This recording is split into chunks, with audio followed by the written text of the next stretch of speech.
Good morning. Live हो गए हम सारे लोग और आई होप कि आप लोग भी जुड़ चुके हैं। सेशन नंबर है 31, इंफॉर्मेशन टेक्नोलॉजी, जो हमारा लास्ट एरिया है उसी के साथ बने हुए हैं। टाइम एग्जैक्टली 10 o'clock हो रहा है और आज हम लोग सबसे पहले तो आर्टिफिशियल इंटेलिजेंस के रिस्क्स की बात करेंगे, क्योंकि कल टाइम की कमी की वजह से वो हम लोग नहीं कर पाए थे। और उसके बाद हम लोग जो देखने जा रहे हैं वो है सुपर कंप्यूटिंग। मैं सुपर कंप्यूटिंग के टॉपिक को कल रात में ही अपडेट कर रहा था, तो मैंने रियलाइज किया कि सुपर कंप्यूटिंग और क्वांटम कंप्यूटिंग एक साथ करना क्वांटम कंप्यूटिंग के साथ जस्टिस नहीं होगा। तो क्वांटम कंप्यूटिंग को अब हमने अगली क्लास के लिए रख दिया है।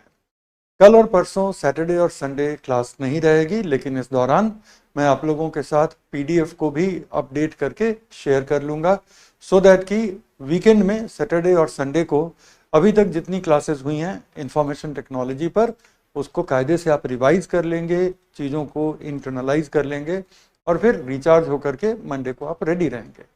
मुझे लग रहा है कि आज की क्लास के बाद 4 और क्लासेस लगनी हैं, मंडे, ट्यूसडे, वेडनेसडे और थर्सडे, और हम साइंस एंड टेक्नोलॉजी से बिल्कुल ही कंप्लीट होकर के फ्री हो जाएंगे।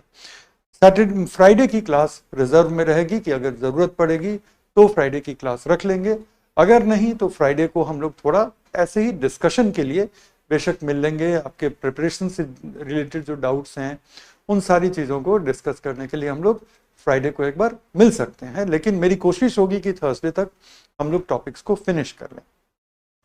टॉपिक को फिनिश करने पे एक और चीज़ जो मुझे याद आई और मैं ज़रा शेयर कर लूँ ये चीज़, कि अक्सर हमारे दिमाग में ये चलता है कि अच्छा टॉपिक तो फिनिश हो गए तो क्या इतने से हो जाएगा, और उसका ईमानदार आंसर होता है कि अगर कल परीक्षा हो जाए तो इतने से हो जाएगा। लेकिन चूंकि आपकी परीक्षा प्रीलिम 2024 के मई में होनी है और मेंस 2024 के सितंबर में होनी है, तो इसके बाद आपको अपने प्रयासों से इसको अपडेट रखना पड़ेगा।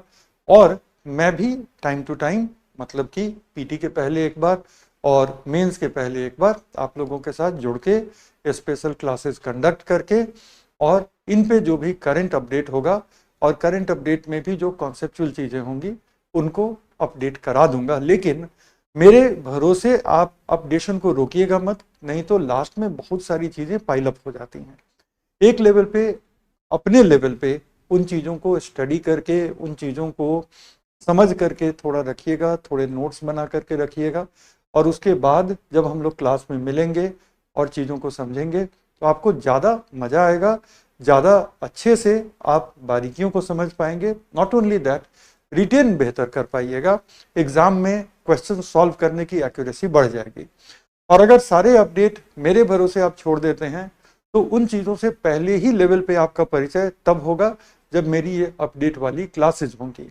और अगर पहले लेवल का परिचय ही अभी हुआ है तो उन चीज़ों को अच्छे से डीपली इंटरनलाइज करने में जो टाइम लगता है वो टाइम तो आपको मिलेगा नहीं, क्योंकि एग्ज़ाम तब तक काफ़ी करीब आ गया होगा। और जान करके भी, चीज़ों को समझ करके भी क्वेश्चन को सॉल्व करने में वो एक्यूरेसी नहीं आएगी जो एक्यूरेसी एक बार पढ़ करके और तब क्लास में बैठ करके आपको आएगी। तो अब हम लोग साइंस एंड टेक्नोलॉजी के लास्ट पड़ाव में अपनी क्लासेस को कर रहे हैं और इस कड़ी को जारी रखते हुए आज का जो मेन थीम है वो है सुपर कंप्यूटिंग का थीम। लेकिन उसके पहले आर्टिफिशियल इंटेलिजेंस के जो खतरे हैं उसकी बात भी करते हैं। कल जब यहाँ से क्लास समाप्त हुई थी और मैं जब घर गया था तो मैं न्यूज़ देख रहा था मतलब न्यूज़ पढ़ रहा था, मैं न्यूज़ देखता नहीं हूँ, मैं न्यूज़ पढ़ता हूँ। तो जब न्यूज़ पढ़ रहा था तो आई रियलाइज कि अभी गवर्नमेंट ऑफ इंडिया के लेवल पे डीप फेक्स को लेकर के काफ़ी कंसर्न है, और डीप फेक्स को लेकर के गवर्नमेंट ऑफ इंडिया एक रेगुलेशन लेकर के आने वाली है, जिसमें डीप फेक बनाने वाले को और डीप फेक को सर्कुलेट करने वाले जो भी सोशल प्लेटफॉर्म है, डीप फेक कोई इंस्टाग्राम पे सर्कुलेट कर सकता है, कोई ट्विटर पे सर्कुलेट कर सकता है, व्हाट्सएप के ग्रुप में सर्कुलेट कर सकता है, यूट्यूब पर वो वीडियो को पोस्ट कर सकता है। ये सारे कुछ पॉपुलर ऑप्शंस हो सकते हैं जहां पे आप डीप फेक बना करके सर्कुलेट कर सकते हैं। गवर्नमेंट ऑफ इंडिया कल हमारे मिनिस्टर अश्विनी वैष्णव जी का स्टेटमेंट था कि हम लोग डीप फेक को लेकर के काफ़ी सीरियसली काम कर रहे हैं कि इसको जितनी जल्दी हम और जितने सख्ती के साथ रेगुलेट कर सकें वो हम करेंगे। और इस रेगुलेशन में सिर्फ उस व्यक्ति की रिस्पॉन्सिबिलिटी नहीं होगी जो डीप फेक बना रहा है और सर्कुलेट कर रहा है, बल्कि उस प्लेटफॉर्म की भी रिस्पॉन्सिबिलिटी होगी जो डीप फेक्स को होस्ट कर रहा है और डीप फेक्स को सर्कुलेट करने में मदद कर रहा है। तो डीप फेक्स पर आप ये आ जाने दीजिए, उसके बाद मैं अगर हमारी क्लासेस के चलने के दौरान आ गया तब तो मैं उस पर एक अलग से क्लास कर लूंगा। और मतलब अलग से क्लास का मतलब है कि 15-20 मिनट की एक टॉपिक क्रिएट कर लूंगा। और अगर बाय द वे क्लासेस के बाद आता है तो मैं डीप फेक्स पे एक वीडियो जरूर से शेयर करूंगा आपके साथ। तो ये बात हो गई डीप फेक्स की। अब रियल की बात कर ले। रियल में मैं आपके सामने हूं और रियल में आज 24 नवंबर है और सुबह का 10:06 हो चुका है और हम हैं साइंस एंड टेक्नोलॉजी के सेशन नंबर 31 में। इतना लिख दें कि हम सारे लोग वार्म अप हो जाएं। अरे पेन नहीं दिख रहा, अच्छा दिख गया। तो 24 नवंबर 2023 साइंस एंड टेक्नोलॉजी सेशन 34 और हम बने हुए हैं ICT के साथ। सिर्फ इंफॉर्मेशन टेक्नोलॉजी नहीं है, इंफॉर्मेशन एंड कम्युनिकेशन टेक्नोलॉजी है। 32 है, 31 है। अच्छा देखिए, ये मैंने जज्बात में 34 लिख दिया था, तो अभी अभी मुझे पॉइंट आउट किया गया कि भाई 31 पे ही है।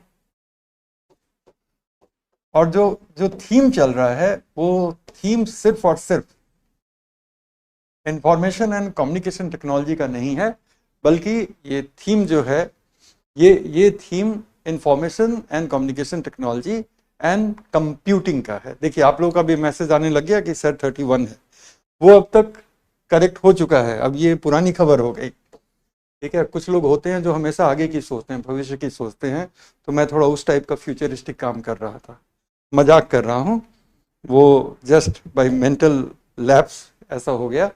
बहरहाल हम लोग यहाँ पे हैं और आज का जो हमारा मेन थीम है हमारा सुपर कंप्यूटिंग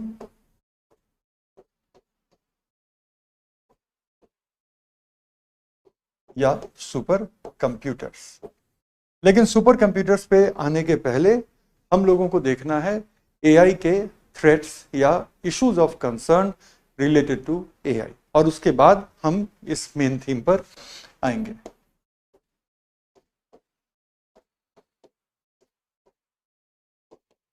मेन थीम हमारा ये है, लेकिन उसके पहले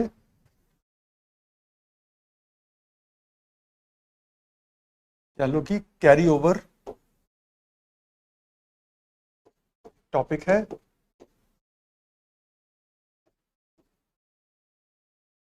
कंसर्न्स रिलेटेड टू एआई। क्यों इसको मैंने कल नहीं टच किया वो मैं आपको बताना चाहता हूं, क्योंकि इसका एक कॉन्सेप्चुअल बेस है जिसको हमें समझना होगा, और उससे ये समझ में आता है कि हमारी जिंदगी का, हमारे सिविलाइजेशन का कोई ऐसा पार्ट नहीं हो सकता जो एआई से अनअफेक्टेड रहे।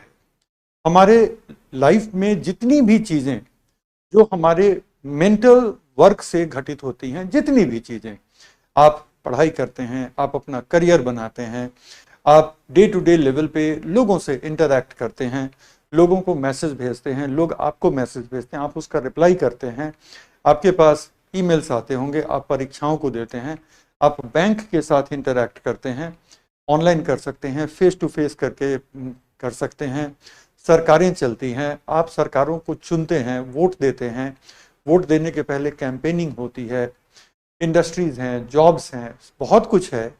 और जितनी सारी चीज़ों में ह्यूमन इंटेलेक्ट, मानव बुद्धिमत्ता की ज़रूरत पड़ती है, वो सारे के सारे एस्पेक्ट एआई से प्रभावित होके ही रहेंगे। वो सारे के सारे एस्पेक्ट एआई से प्रभावित होके ही रहेंगे। ठीक है, जितनी चीजों में ह्यूमन इंटेलेक्ट, ह्यूमन माइंड की जरूरत होती है, मैनुअल लेबर में जरूरत कम होती है, होती तो वहां भी है। काम करने का सही तरीका हमेशा ह्यूमन माइंड तय करता है, तब हम उस काम को करते हैं, चाहे वो शारीरिक श्रम क्यों ना हो।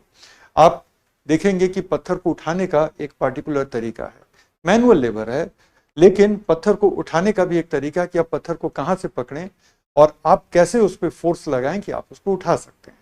बिल्कुल मैनुअल काम था। फिर भी इसी तरह से अगर आपको और हमको बोल दिया जाए कि आप पत्थर को तोड़ दीजिए, हथौड़ा दे दिया जाए, तो हम और आप नहीं तोड़ पाएंगे। लेकिन जिसने ये काम किया है वो अभ्यास के साथ उसकी एक मेंटल ट्रेनिंग हो गई है और उसको एग्जैक्टली पता है कि कहाँ पे हिट करने से ये पत्थर ब्रेक करेगा, और हम लोग एक्सपेरिमेंट करते रह जाएंगे। तो जहाँ भी ब्रेन लगता है वहाँ पे आर्टिफिशियल इंटेलिजेंस की भूमिका हो सकती है। बहरहाल आर्टिफिशियल इंटेलिजेंस के अब हम कंसर्न्स और थ्रेट्स की बात करते हैं, तो सबसे पहले हम सोसाइटी की बात करते हैं, उसके बाद हम इकोनॉमी की बात करेंगे, उसके बाद हम पॉलिटिक्स की बात कर लेते हैं। तो सोसाइटी के लेवल पे आर्टिफिशियल इंटेलिजेंस को लेकर के जो सबसे बड़ा थ्रेट माना जा रहा है वो ये है कि हम ह्यूमंस हैं और हम ह्यूमन डिसीजंस लेते हैं। इस कॉन्सेप्ट पे ही सवालिया निशान लग जाएगा, क्योंकि आने वाले वक्त में कोई नहीं कह सकता कि ये डिसीजन मैंने खुद लिया है अपने विवेक से, या मैंने आर्टिफिशियल इंटेलिजेंस से लिया है और ये अब मैं अपने डिसीजन के रूप में आपके साथ शेयर कर रहा हूं। अगर आपको लगता है कि ये आर्टिफिशियल इंटेलिजेंस के विवेक से लिया हुआ डिसीजन है, तो शायद उस डिसीजन पर आपको उतना एतबार नहीं होगा, क्योंकि अंततः वो किसी एल्गोरिदम और लिमिटेड डेटा सेट के साथ वो ट्रेंड है। ये मुमकिन है कि वो डिसीजन मुझसे बेहतर हो सके, लेकिन बावजूद इसके आप मान के चलिए कि आप कभी, तो भगवान ना करें कि आप कभी भी बीमार पड़ें, लेकिन अगर कभी आप बीमार होते हैं और अपने शहर के सबसे एक्सपीरियंस्ड डॉक्टर के पास जाते हैं, लेकिन क्या आप उस एक्सपीरियंस्ड डॉक्टर के पास जाएंगे अगर आपको ये भरोसा हो गया है कि एक्सपीरियंस्ड डॉक्टर अपने एक्सपीरियंस और अपने नॉलेज से इलाज ना करके आजकल सारे सिम्टम को एआई में डालते हैं और एआई जो इलाज बताता है वो इलाज आप करते हैं? तो शायद आपका उस डॉक्टर से भरोसा उठ जाए, आपका वैसे लॉयर से भरोसा उठ जाए, और फिर एक्सपीरियंस्ड डॉक्टर, एक्सपीरियंस्ड लॉयर और एक नए लॉयर, नए डॉक्टर में कोई फर्क नहीं रह जाएगा। जिसको भी एआई यूज करने आ रहा है, बस उसको डेटा एंट्री करनी है एआई को कि भाई ये चीजें हैं, तुम बताओ मैं क्या करूं। जो आज मेडिकल कॉलेज से पास हुआ है और जिसने 30 साल से मेडिकल फील्ड में काम किया है, दोनों के डिसीजन एक जैसे होंगे। आप किस पर भरोसा करेंगे, आप किसके विजडम, क्योंकि विजडम जैसी तो चीज ही नहीं रह जाएगी। एक तो ये हो गया। दूसरा, ह्यूमन कम्युनिकेशन। ऑलरेडी मैं देख रहा हूं जिन लोगों की इंग्लिश पर मुझे पूरा यकीन है कि इंग्लिश उनकी बहुत बहुत कमजोर है, अचानक से चैट जीपीटी आने के बाद वो बिल्कुल फ्लॉलेस इंग्लिश में लंबे लंबे मैसेज मुझे भेज रहे हैं, लंबे लंबे मैसेज मुझे भेज रहे हैं, और एकदम फ्लॉलेस, और उसमें भी अमेरिकन और ब्रिटिश औपचारिकताओं के साथ कि आपने मैसेज भेजा, मैसेज भेजने के बाद आप नीचे लिख रहे हैं thank you for your time, attention and concern. भाई इंडिया में ये सब कहने को तो दस्तूर ही नहीं है, बिल्कुल नहीं है। अब लिख दीजिए कि अभिषेक सर आपकी ये क्लास है, इतने बजे से है, आप देख लीजिएगा। इंडिया में ये दस्तूर है। अब एकदम आप विदेश की जो है औपचारिकताएं ले आते हैं, तो वो तो पता चल रहा है। ठीक है, एक जोक था, ठीक है, एक जोक था जो कि अब ऑलरेडी सच साबित हो गया है। वो ये था कि जीमेल अब आपको ईमेल एआई से लिखने की सुविधा देता है और ईमेल का रिप्लाई एआई से करने की सुविधा देता है। तो एक जोक ये था कि आने वाले वक्त में आपका एआई मेल लिखेगा, जिसको आपने मेल भेजा उसका एआई उसका रिप्लाई करेगा, और फिर उसका रिप्लाई आपका एआई करेगा। तो मैं मान के चल रहा हूं कि मेरी बात अमुक व्यक्ति से हो रही है और वो भी मान के चल रहा है कि उनकी भी बात अभिषेक जी से हो रही है, लेकिन अंततः मेरा एआई और उनका एआई एक दूसरे से बात कर रहा है, हम लोग तो इन्वॉल्व ही नहीं हुए। तो मानव संबंधों पर ये बहुत बड़ा, मतलब सामाजिक स्तर पे भी जब आप लोगों से इंटरैक्ट करते हैं, व्यक्तिगत लेवल पे भी जब इंटरैक्ट करते हैं, तो उस सारे इंटरैक्शन के मायने आने वाले वक्त में बदल जाएंगे। विदेशी समाज में ऑलरेडी लोगों के जीवन में बहुत ही ज्यादा अकेलापन है। अभी हाल में हार्वर्ड यूनिवर्सिटी की एक स्टडी है, मैं उस स्टडी को अगले क्लास में कोट और साइट कर दूंगा कि एग्जैक्टली कौन है उस स्टडी के ऑथर, लेकिन हार्वर्ड मेडिकल स्कूल का ये रिसर्च है और वो ये कहता है कि लोनलीनेस, अकेलापन, एकाकीपन शॉर्ट लाइफ का एक बहुत बड़ा प्रिडिक्टर है। अगर कोई व्यक्ति अपने जिंदगी के बड़े हिस्से में बिल्कुल अकेला रहता है और उसको अकेलापन खल रहा है, साधु संत होते हैं कि वो हिमालय में चले जाते हैं, आश्रम में चले जाते हैं, वहां पे योग करते हैं, साधना करते हैं, वो अकेले रहते हैं लेकिन उनको अकेलापन खल नहीं रहा। लेकिन हम लोग जो समाज में रहने के अभ्यस्त हैं, बचपन से ही समाज में पले बढ़े हैं, तो हमारे लिए एक अकेलापन, एकाकीपन बड़ा मुश्किल हो जाएगा। और हार्वर्ड मेडिकल स्कूल की ये स्टडी कहती है कि जिन लोगों के लाइफ में लंबे वक्त तक अकेलापन होता है और जिन लोगों को ये अकेलापन खल रहा है, सामान्यतः एवरेज उस सोसाइटी की लाइफ एक्सपेक्टेंसी से छोटी होती है उनकी लाइफ। आने वाले वक्त में जब एआई टू एआई संवाद होने लगेगा, आप मुझे व्हाट्सएप मैसेज भेजेंगे और मैसेज को कायदे से समझे पढ़े बगैर मेरा व्हाट्सएप, ये कितना वक्त लगेगा व्हाट्सएप एआई से रिप्लाई देने में? जीमेल तो देने ही लग गया है, तो इसका मतलब है कि एल्गोरिदम तो बन ही गया है। तो व्हाट्सएप का भी एल्गोरिदम बन जाएगा, वो आपका मैसेज पढ़ेगा, वो फटाक से रिप्लाई कर देगा, है ना। तो इस तरह से अगर हम देखते हैं तो ह्यूमन कनेक्शन और भी टूट जाएगा। और ये ह्यूमैनिटी के लिए, ह्यूमन बीइंग्स एनिमल होके भी बड़े अलग एनिमल हैं, बड़े विचित्र और खास जरूरतों वाले एनिमल हैं। हमारी एक इमोशनल नीड होती है जो ज्यादातर एनिमल में होती नहीं। That is why loneliness is a serious risk to anybody's life. वो समस्या होगी। इतना ही नहीं, धीरे धीरे धीरे धीरे एआई आपकी जिंदगी में इस तरह से, ठीक है, एआई आपकी जिंदगी में इस तरह से घुल मिल जाएगा कि आपका एक एक डेटा, जितनी चीजें आप अपने बारे में नहीं जानते उससे ज्यादा एआई आपके बारे में जानने लग जाएगा। अतिशयोक्ति नहीं। क्योंकि अगर आपके घर में एलेक्सा है, गूगल असिस्टेंट है, या आपके पास एंड्रॉइड का फोन है जिसमें गूगल असिस्टेंट प्री बिल्ट है, ठीक है, या एप्पल का फोन है जिसमें सीरी प्री बिल्ट है।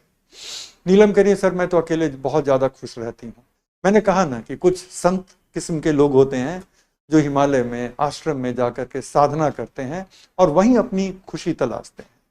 बुद्ध अपने परिवार को छोड़ करके सत्य की तलाश में निकले थे। तो मैं ये जनरलाइज नहीं कर रहा हूं, और आप लोग उस पर कमेंट ना करें तो बेहतर होगा। लेकिन जिन लोगों को अकेलापन खलता है, लेकिन आप मेरी बात सुने, ठीक है, आप मेरी बात सुने, तो होता क्या है कि आपके पास ये है एप्पल का फोन है, एंड्रॉइड का फोन है, तो उसमें already pre built digital assistant है, ठीक है।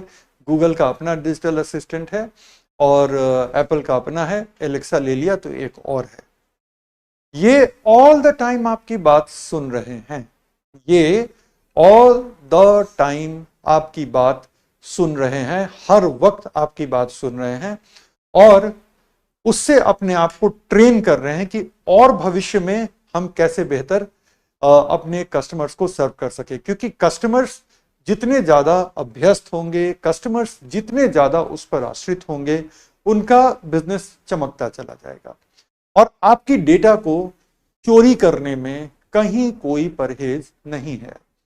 मान लो कि मैं अपनी वाइफ से कहता हूं कि पता है मैं ना आजकल बहुत जल्दी थक जाता हूं, और ये बड़ी कह लो कि एक पर्सनल सी बात है कि मैं ऐसे ही बोल रहा हूँ कि मैं बड़ा तनाव में हूँ, मैं बहुत जल्दी थक जा रहा हूँ, सो मुझे थोड़ी छुट्टी की ज़रूरत है।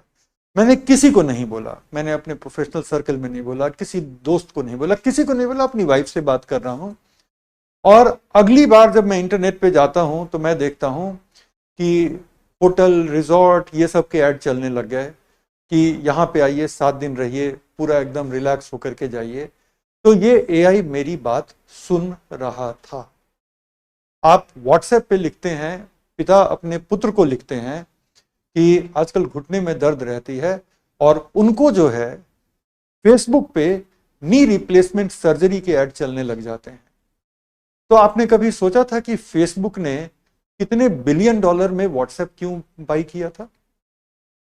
आज की डेट में फेसबुक ग्रुप की एक कंपनी हर व्यक्ति के मोबाइल में है, हर व्यक्ति का कॉन्टैक्ट लिस्ट उसके पास है, और हर व्यक्ति की बातचीत, ठीक है, हर व्यक्ति की बातचीत व्हाट्सएप की नजरों में है।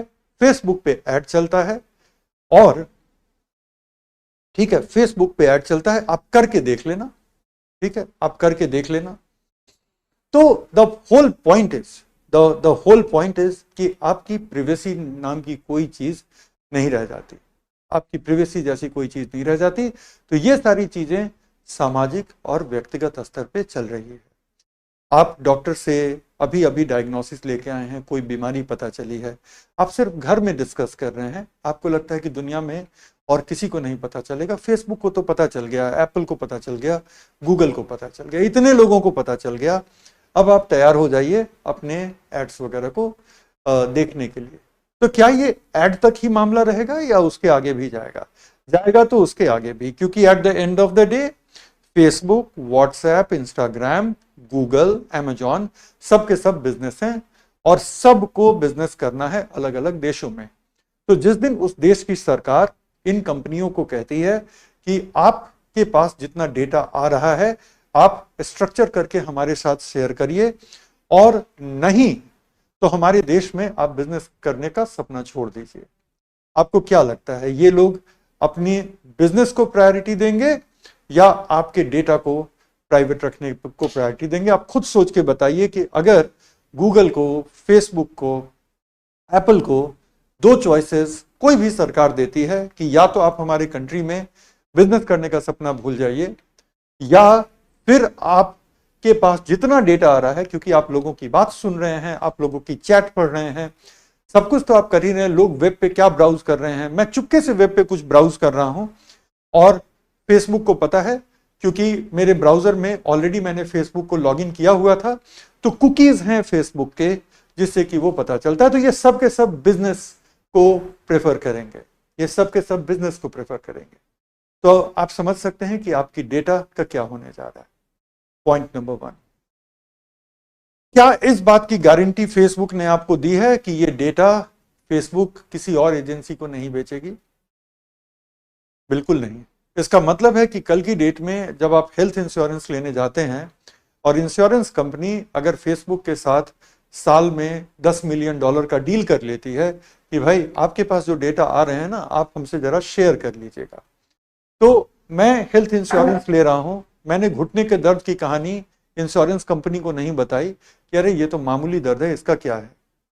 इंश्योरेंस कंपनी के पास डेटा आ गया क्योंकि पिता ने अपने बेटे से बात की थी कि घुटने में दर्द रहता है, डॉक्टर ऑपरेशन का कह रहे हैं, मैं सोच रहा हूं कि थोड़ा योगा करके ठीक कर ली। ये घर घर की कहानी है, ये घर घर की कहानी है। वो डेटा इंश्योरेंस कंपनी के पास पहुंच गया, और एआई है तो सारे डेटा को स्ट्रक्चर करके दे देगा, सारी कड़ियों को जोड़ करके दे देगा, फला व्यक्ति हैं, यहां रहते हैं, ये एज है, इनका ये चल रहा है, ये चैट में देखें। तो क्या इंश्योरेंस कंपनी आपको इंश्योरेंस दे देगा? नहीं देगा। पॉइंट नंबर 1, सोसाइटी के लेवल पे बहुत सारी विकृतियां, बहुत सारी एनोमैलीज जस्ट राउंड द कॉर्नर हैं अगर एआई के ग्रोथ को रोकने की कोशिश नहीं की गई। एआई जरूरी है, उससे प्रोडक्टिविटी बढ़ती है, उससे ऐसे प्रॉब्लम सॉल्व होते हैं जो कि पहले सॉल्व नहीं हो सकते थे, जरूरी है। लेकिन क्या डेटा का रेगुलेशन है? आंसर नहीं है, क्या इस बात की गारंटी है कि ये डेटा से एआई अपने आप को ट्रेन नहीं करेगा? बिल्कुल नहीं है। अभी बस लोग माइक पकड़ के बयान दे रहे हैं। सैम ऑल्टमैन आकर के बोल दिया, इसका क्या मतलब है? ठीक है, वो खुद ही अभी कटघरे में खड़े थे हाल तक। अपनी कंपनी जिसको खड़ी की, वहां से निकाले गए। कुछ तो कारण होगा, कुछ तो कारण होगा, है ना? तो वो आपको नहीं गारंटी देता। क्या वो इस बात की लिखित गारंटी दे रहे हैं कि हम ये सब शेयर नहीं करेंगे किसी इंश्योरेंस कंपनी के साथ, एयरलाइन के साथ, वगैरह वगैरह? कोई भी गारंटी नहीं है। ठीक है, point number 1। Point number 2, artificial general intelligence पर काम ऑलरेडी शुरू है। जो हम कल बात कर रहे थे, थ्योरी ऑफ माइंड एआई, तो theory of mind AI already under development है। यहां तक कहा जा रहा है कि कम से कम 2-3 कंपनीज हैं जो थ्योरी ऑफ माइंड में, ठीक है, काफी आगे जा चुकी हैं, बल्कि उनके पास रेडी है। वो गवर्नमेंट के कह लो कि रेगुलेशन, गवर्नमेंट से वो क्लैरिटी चाहते हैं कि वो कब उसको लॉन्च करें, राइट? तो थ्योरी ऑफ माइंड जो है आर्टिफिशियल जनरल इंटेलिजेंस की दिशा में एक बहुत मेजर स्टेप हो जाएगा। और उसके बाद फिर क्या बचता है? सुपर इंटेलिजेंट बचता है। अगर थ्योरी ऑफ माइंड हो गई तो एक दिन वो भी एल्गोरिदम डेवलप हो जाएगा, जिससे कि एआई सुपर इंटेलिजेंट की श्रेणी में चला जाएगा। इतना ही नहीं, इतना ही नहीं, जिस दिन क्वांटम कंप्यूटिंग और एआई दोनों मिल जाते हैं, क्वांटम कंप्यूटिंग मंडे को करेंगे, तो आपके होश उड़ जाएंगे कि क्वांटम कंप्यूटिंग क्या क्या कर सकता है। डराने के लिए इतना ही बोल दूं कि जिस दिन क्वांटम कंप्यूटर्स मेन स्ट्रीम हो गए, और वो दिन आज से 5 साल की दूरी पे है, उससे ज्यादा दूरी पे नहीं है, इस दुनिया में कोई भी पासवर्ड नहीं होगा जो ब्रेक नहीं हो सकता। आप जो मर्जी पासवर्ड लगा लें या पास फ्रेज लगा लें, वो ब्रेक हो जाएंगे। आपकी ऑनलाइन बैंकिंग के जो पासवर्ड होते हैं ना, ठीक है, एकदम लंबा सा कुछ आपने टाइप कर दिया, ठीक है, I love laddoo from Ram Mishthan Bhandar, वो सब नहीं चलेगा। ठीक है, कितना भी अंडर स्कोर लगा लें, स्टार लगा लें, हैश लगा लें, क्वांटम कंप्यूटर जिस तरह के प्रॉब्लम्स एक नॉर्मल सुपर कंप्यूटर 1000 साल में ब्रेक करेगा, 1000 साल में ब्रेक करेगा, क्वांटम कंप्यूटर उसको एक दिन में ब्रेक करके फेंक देगा। So fast.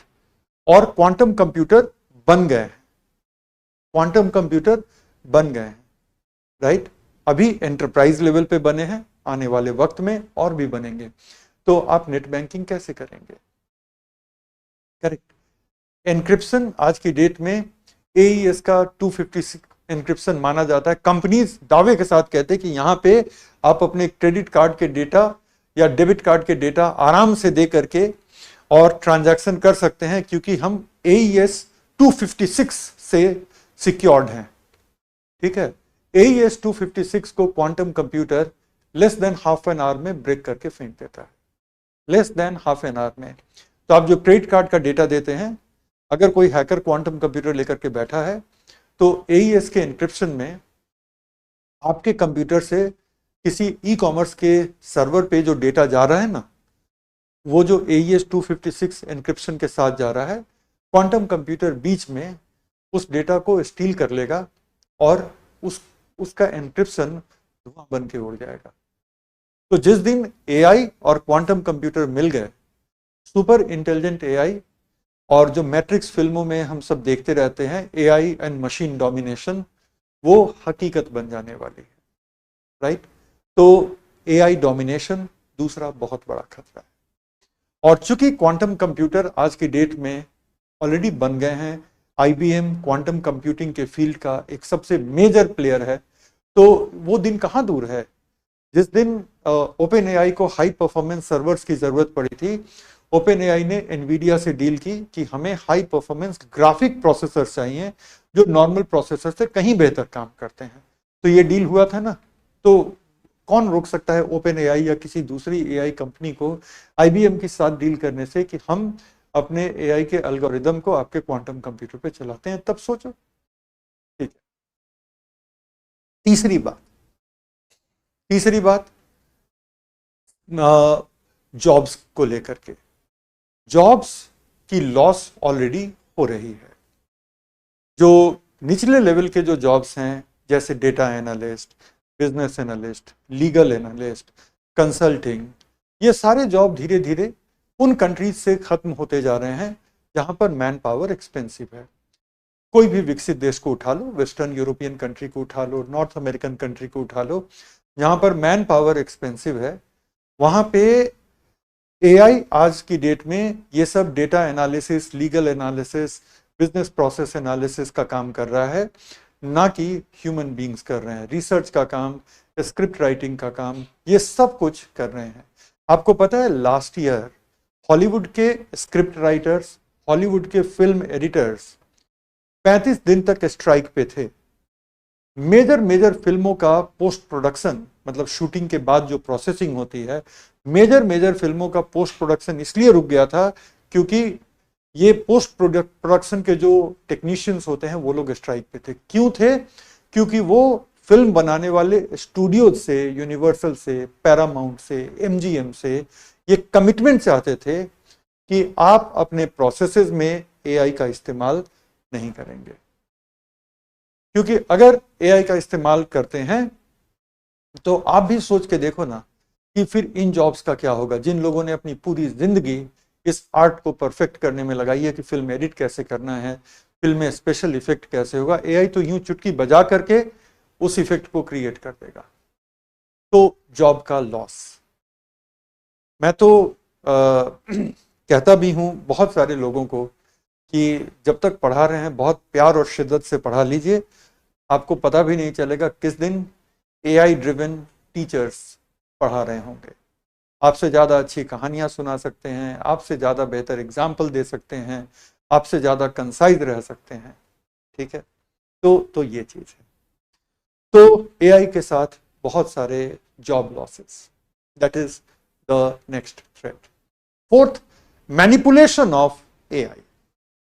Manipulation of AI का मतलब है कि एआई का इस्तेमाल करके मेरा फेक फोटो, एआई का इस्तेमाल करके फोटो तो छोड़ो, मेरा फेक वीडियो, मेरा फेक ऑडियो, मेरा तो चलो कुछ भी नहीं, राइट।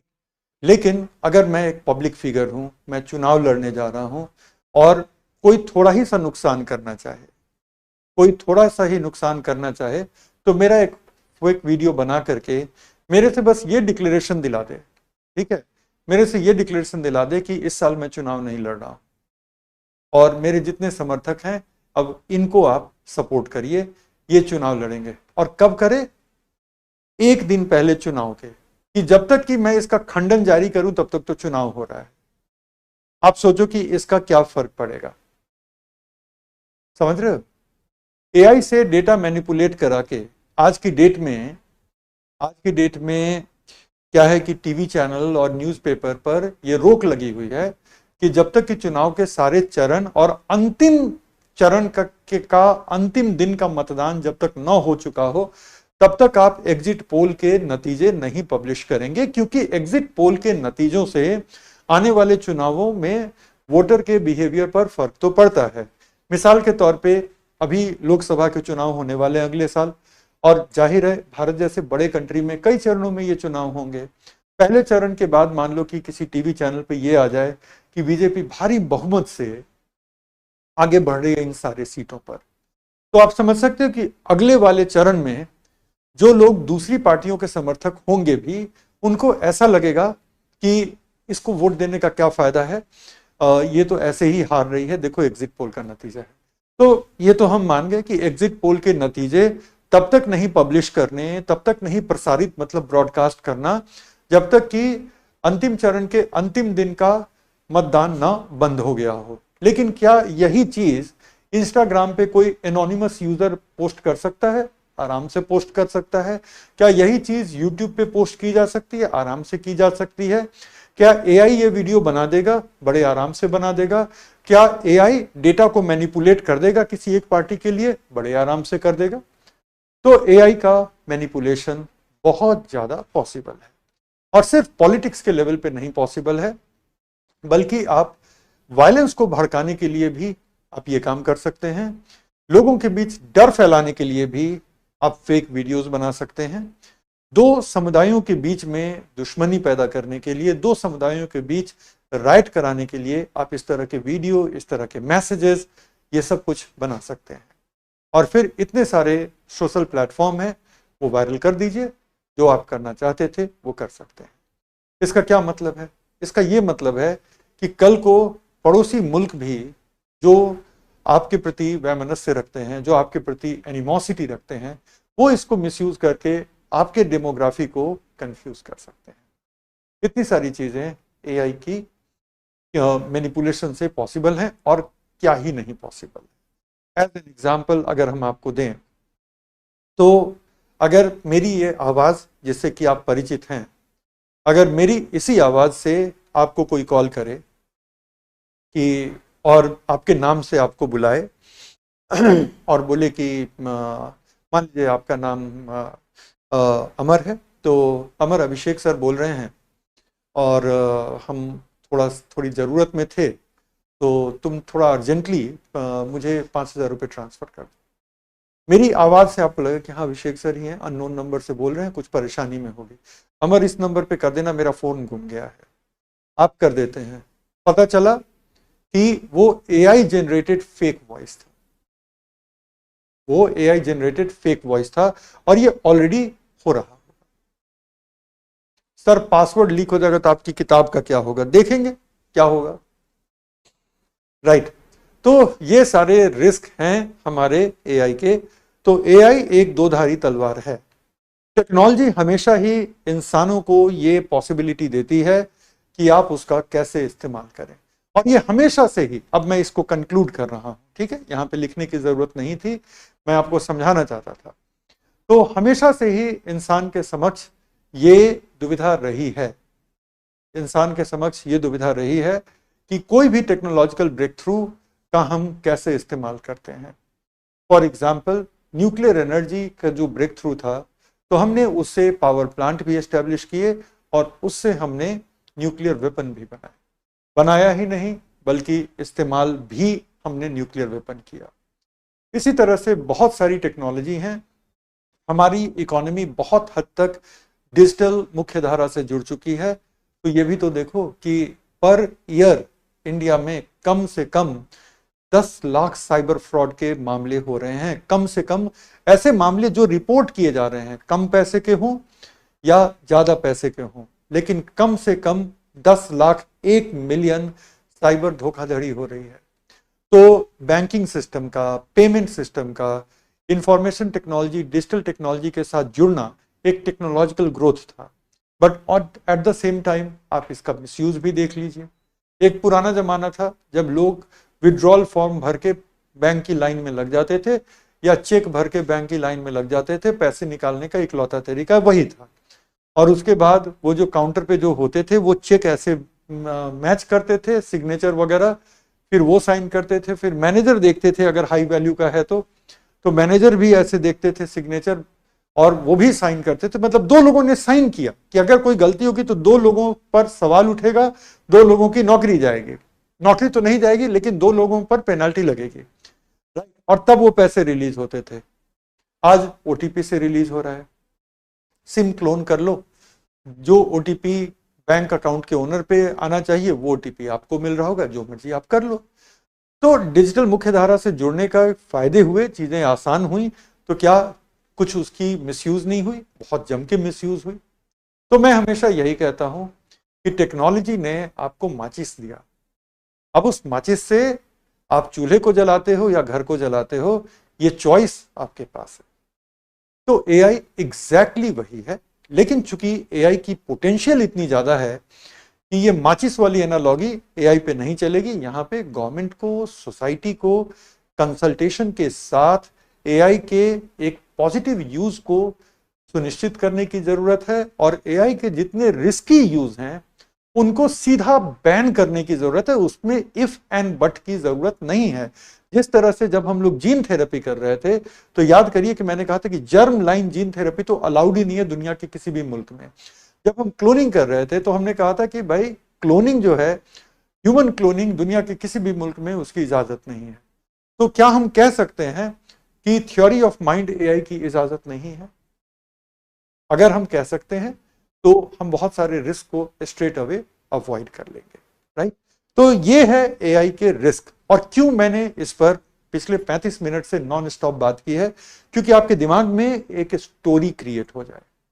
और ये जो स्टोरी है आपके दिमाग में क्रिएट हो जाए, क्योंकि मुझे लग रहा है कि वो दिन दूर नहीं, यूपीएससी आपसे ऐसे में भी एआई के बेनिफिट और रिस्क के बारे में पूछने जा रही है, और इंटरव्यू में तो कभी भी पूछ लिया जाएगा। डन। तो चलो अब 5 गहरी सांस ले लो। अब एआई का टॉपिक समाप्त हुआ। ये सारी चीजें मेरे पीडीएफ में भी है। पीडीएफ मैं कल नहीं दे पाया था, मैंने सोचा था कि ये वाली चीजें भी ऐड कर दूंगा और समझाने के बाद दे दूंगा। तो पीडीएफ मैं आज शाम में टीम को दूंगा, तो आपको कल वो पीडीएफ सर्कुलेट होगी, ठीक है ना।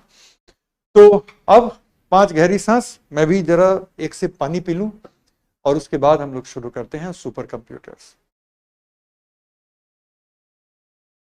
सर आप इंस्टाग्राम यूज करते हैं, यूज करना आता है, टेक्नोलॉजिकली मैं बड़ा ये रहता हूं, अपडेटेड रहता हूं, यूज करता नहीं।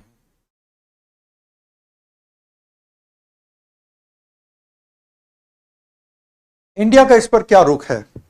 इंडिया धीरे धीरे एआई को रेगुलेट करने की दिशा में कदम उठा रही है। जैसे डीप फेक को लेकर के इंडिया ने अपने स्टैंड को क्लियर किया है, तो इसी तरह आने वाले वक्त में एआई के दूसरे डायमेंशंस को भी कंट्रोल करने के लिए इंडिया पहल तो लेगी।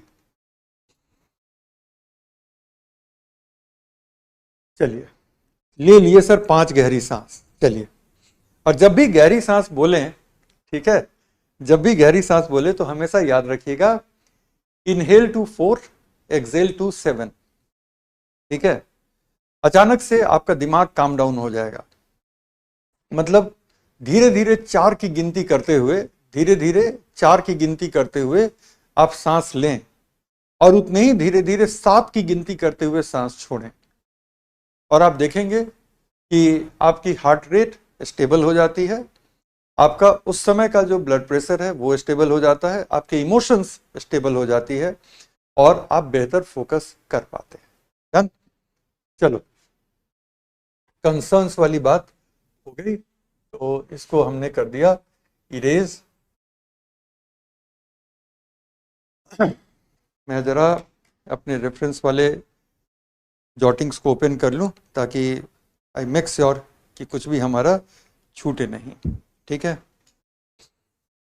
तो सुपर कंप्यूटर के डायमेंशंस क्या क्या हैं?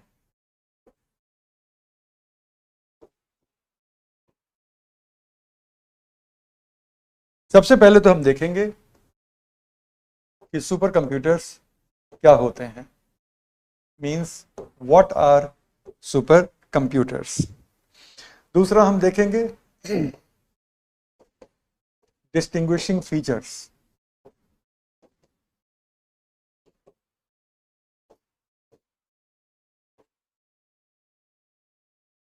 जो इसके मुख्य गुण होते हैं, मुख्य फीचर होते हैं, वो क्या होते हैं। इसके बाद हम देखेंगे विश्व और भारत के सबसे सक्षम super computers.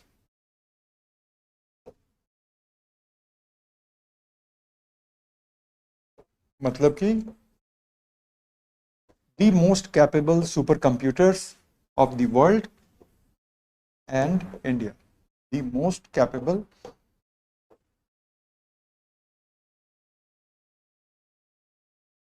supercomputers of the world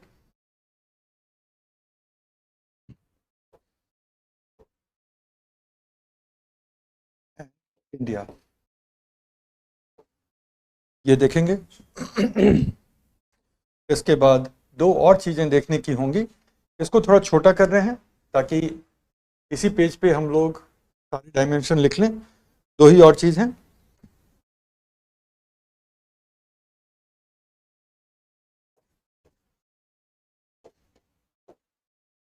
national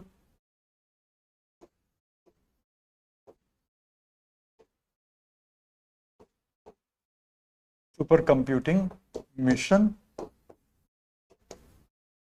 ये 2015 में हमने शुरू किया है। राष्ट्रीय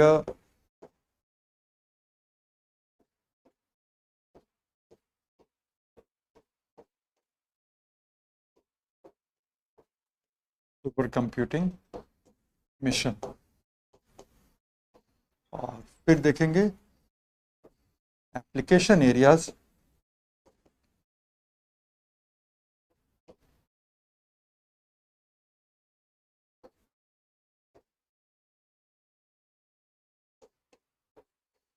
अनुप्रयोग क्षेत्र। तो ये सारी चीजें देखने की हैं, एक बार आप लोग नोट कर लीजिए। हम हट जाते हैं एक सेकंड के लिए बोर्ड के सामने से, सो दैट कि आप लोग देख लें कि ये 5 डायमेंशन हमें सुपर कंप्यूटर को में देखने हैं।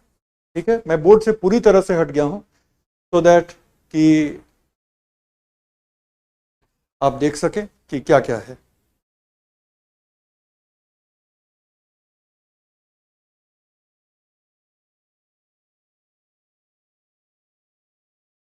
विश्वनाथ कह रहे हैं आवाज कम है, इसलिए कम है कि अभी मैं बोल नहीं रहा था, बस आप लोगों को लिखने का वक्त दे रहा था।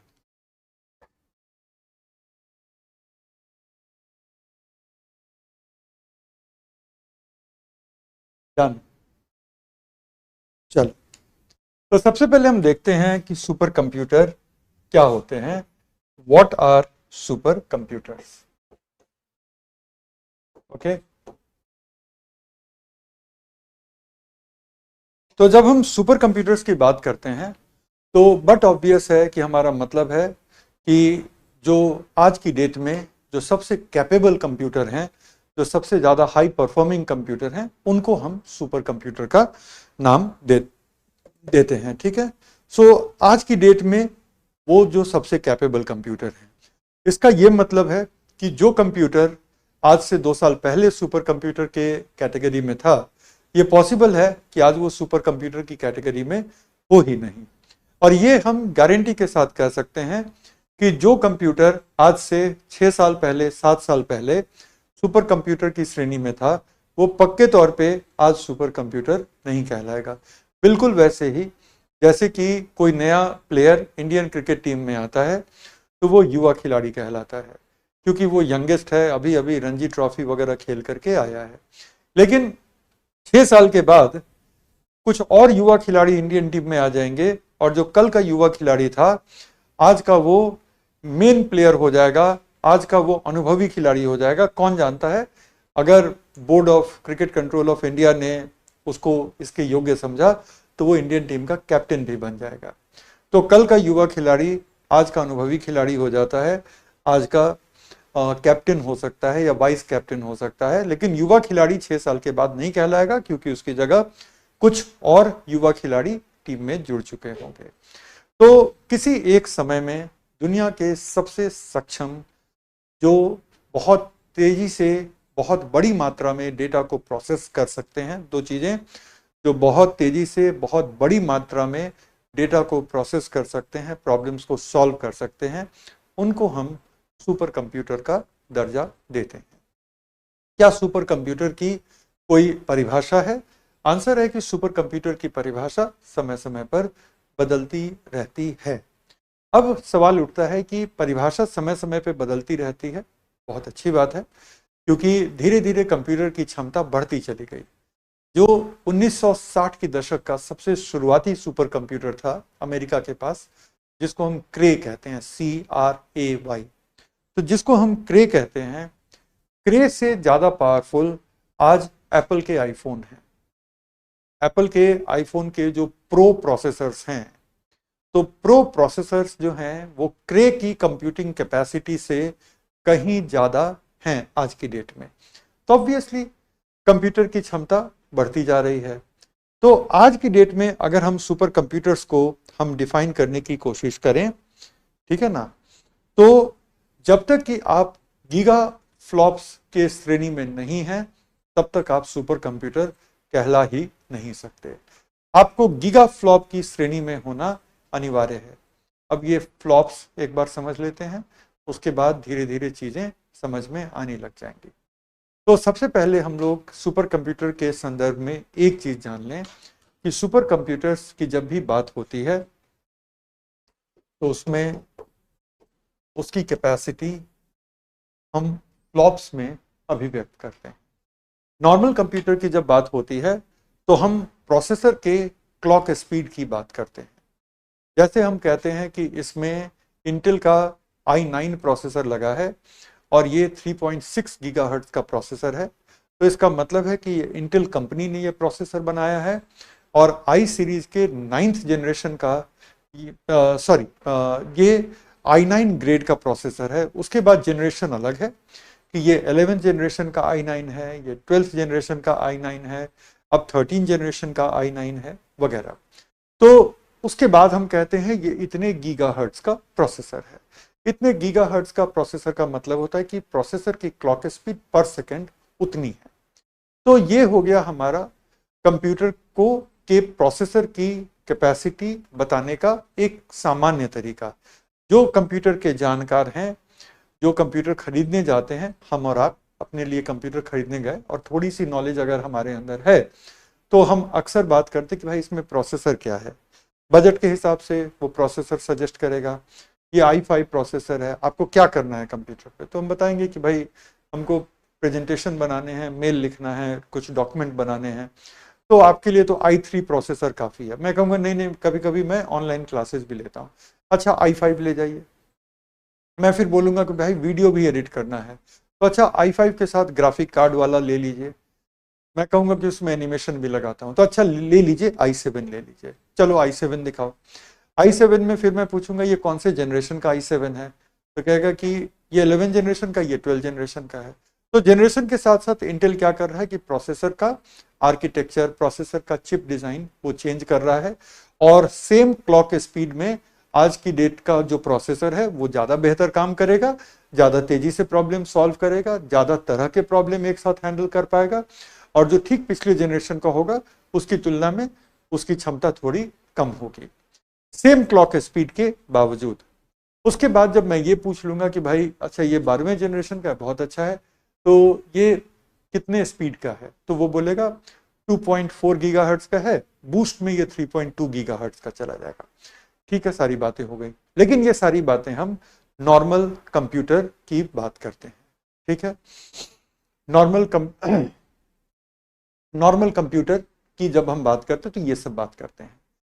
तो ये क्या है कि प्रोसेसर कितनी तेज चल रहा है वगैरह वगैरह, लेकिन इससे ये नहीं पता चल रहा कि प्रोसेसर कितनी तेजी से ये प्रॉब्लम को सॉल्व कर पा रहा है। आउटपुट को हमने मेजर नहीं किया, हमने ये मेजर किया कि ये प्रोसेसर का इनपुट कैसा है, ये प्रोसेसर का इनपुट कैसा है, हमने ये मेजर किया कि भाई ये प्रोसेसर 3.6 गीगाहर्ट्ज तक अपनी क्लॉक स्पीड दर्शाएगा। आउटपुट वो नहीं बताया। तो टेक्नोलॉजी में माचिस लाइन सच में अच्छी है मेंस में डिबेट लिखने के लिए सर। Okay, thank you. चलो अभी सुनो मेरी बात। तो जब हम सुपर कंप्यूटर की बात करते हैं तो हम उसके आउटपुट की बात करते हैं कि तुम करके क्या दिखा रहे हो। ठीक है, तुम करके क्या दिखा रहे हो ये बताओ। तुम्हारा हाथ कितनी तेजी से चल रहा है उससे मुझे मतलब नहीं है। नॉर्मल कंप्यूटर में हम ऐसे बात करते हैं कि तुम्हारा हाथ कितनी तेजी से चल रहा है, लेकिन सुपर कंप्यूटर से हम पूछते हैं तुम पर मिनट कितने शब्द लिख लेते हो। दोनों में फर्क है। हो सकता है आपका हाथ बहुत तेजी से चल रहा है, लेकिन जब आप शब्दों को लिख रहे हैं, ठीक है, तो शब्दों का डिजाइन ऐसा बना रहे हैं कि आपके पर सेकंड जो शब्द लिखे जा रहे हैं आपके द्वारा वो कम हो सकते हैं। हमारे एक स्टूडेंट थे, हर लेटर को बहुत सजा के लिखते थे, और यकीन करो कि सच में वो इतना सजाते थे कि वो सामने के बेंच पे बैठते थे और उनकी हैंडराइटिंग देख के मुझे हंसी आ जाती थी। जब हंसी आती थी मैं बोर्ड की तरफ मुड़ जाता था। अगर मान लो उनको मैंने कह दिया नवंबर लिखने के लिए, ठीक है, उनको मैंने कह दिया नवंबर लिखने के लिए, देख लो नवंबर वो कैसे लिखते थे। वो ऐसे शुरू करते थे नवंबर लिखना। अब तुम सोच ही नहीं पाओगे इसका नवंबर से क्या रिलेशन है। अब ऐसे जो व्यक्ति एन लिखेगा, अब आप सोच के देखो बाकी नवंबर में वो कितनी कलाकारी कर सकता है। समझ गए? तो उनकी नवंबर ऐसे शुरू होती थी। अभी तो यहां पे मैंने कम कलाकारी की है, वो कुछ और कलाकारी कर सकते थे। तो इवन दो इस व्यक्ति का हाथ बहुत तेजी से चल रहा है, ठीक है, इवन दो इस व्यक्ति का हाथ बहुत तेजी से चल रहा है, लेकिन ये पर मिनट मुझे बहुत कम शब्द लिख करके देगा। ठीक है, ये पर मिनट मुझे बहुत कम शब्द लिख करके देगा। अगर एक नवंबर ऐसे लिख रहा है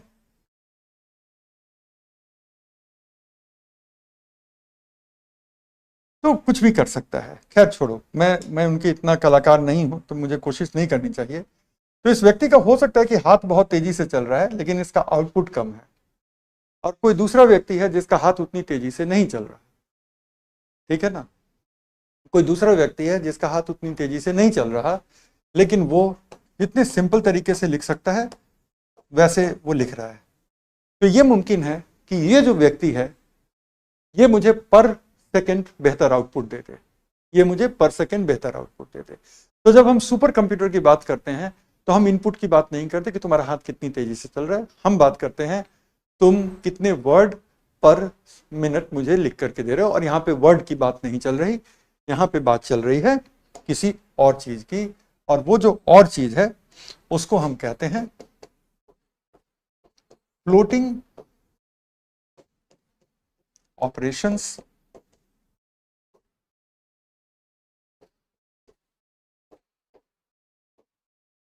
पर सेकंड, ठीक है। या हम ऐसे कह सकते हैं, एक मिनट रुकिए, हम ऐसे कह सकते हैं फ्लोटिंग ऑपरेशंस पर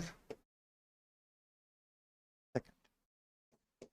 कहने का तरीका एक ये भी है और एक ये भी है, FLO पर सेकंड। अब सवाल उठता है ना कि फ्लोटिंग ऑपरेशन क्या है। समझ गए, मेरी बात सुन लिए, मान लिए कि सुपर कंप्यूटर की क्षमता हम फ्लोटिंग ऑपरेशंस पर सेकंड में अभिव्यक्त करते हैं, लेकिन साहब ये फ्लोटिंग ऑपरेशंस क्या हैं?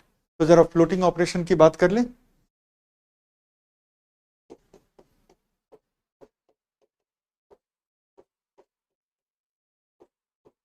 फ्लोटिंग ऑपरेशंस का मतलब होता है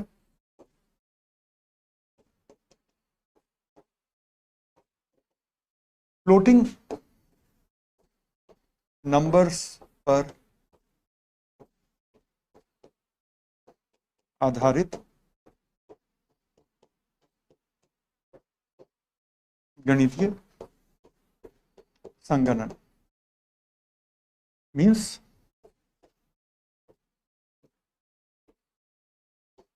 मैथमेटिकल कैलकुलेशंस। अब सवाल हमारा बदल गया, फ्लोटिंग ऑपरेशन से समझ में आ गई, फ्लोटिंग नंबर्स की बात।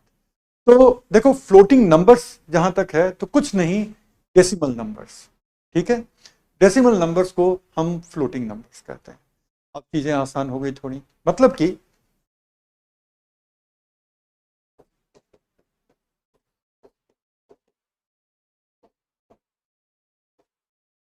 फ्लोटिंग नंबर्स आर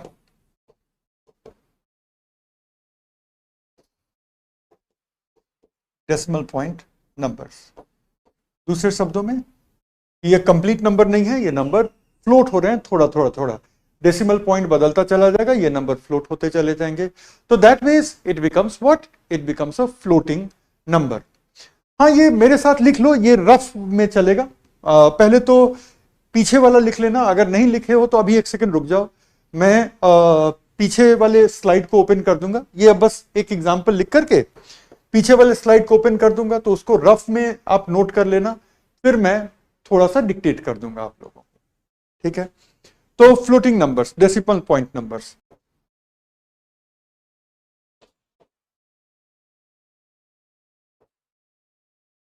ये सब फ्लोटिंग नंबर्स हैं। बहुत सिंपल फ्लोटिंग नंबर भी हो सकता है, जटिल फ्लोटिंग नंबर भी हो सकता है, ये भी हो सकता है। ये सब क्या है, फ्लोटिंग नंबर्स हैं, ठीक है। तो अब क्या है कि किसी भी कंप्यूटर के लिए एक आधा फ्लोटिंग नंबर का कैलकुलेशन करना तो बड़ा आसान होता है। अपने कंप्यूटर तो छोड़ो, अपने कैलकुलेटर में 4.08 को 1.5 से मल्टीप्लाई करो, यूं जवाब दे देगा, ठीक है। कितने फ्लोटिंग नंबर हैं यहाँ पे अगर आप देखो तो floating point 1, floating point 2, floating point 3, 3 floating point है। कैलकुलेटर भी हंसते खेलते जवाब दे देगा। यहाँ पे कितने फ्लोटिंग पॉइंट हो गए, मान लो कि इसको मल्टीप्लाई कर रहे हैं, 1 2 3 4 5 6 7 8 9 10 11, ठीक है। तो 11 फ्लोटिंग पॉइंट्स। अब देखोगे क्या ना कि कैलकुलेटर साइंटिफिक कैलकुलेटर को छोड़ करके जो बाकी कैलकुलेटर हैं वो राउंड ऑफ वाला जवाब देंगे, वो फाइनल एक्यूरेट जवाब नहीं देंगे। ठीक है, अब वो राउंड ऑफ करके अब आपको जवाब देने वाले हैं।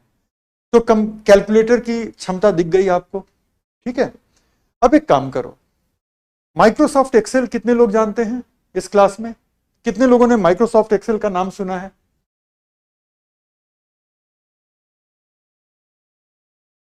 माइक्रोसॉफ्ट एक्सेल का नाम कितने लोगों ने सुना है?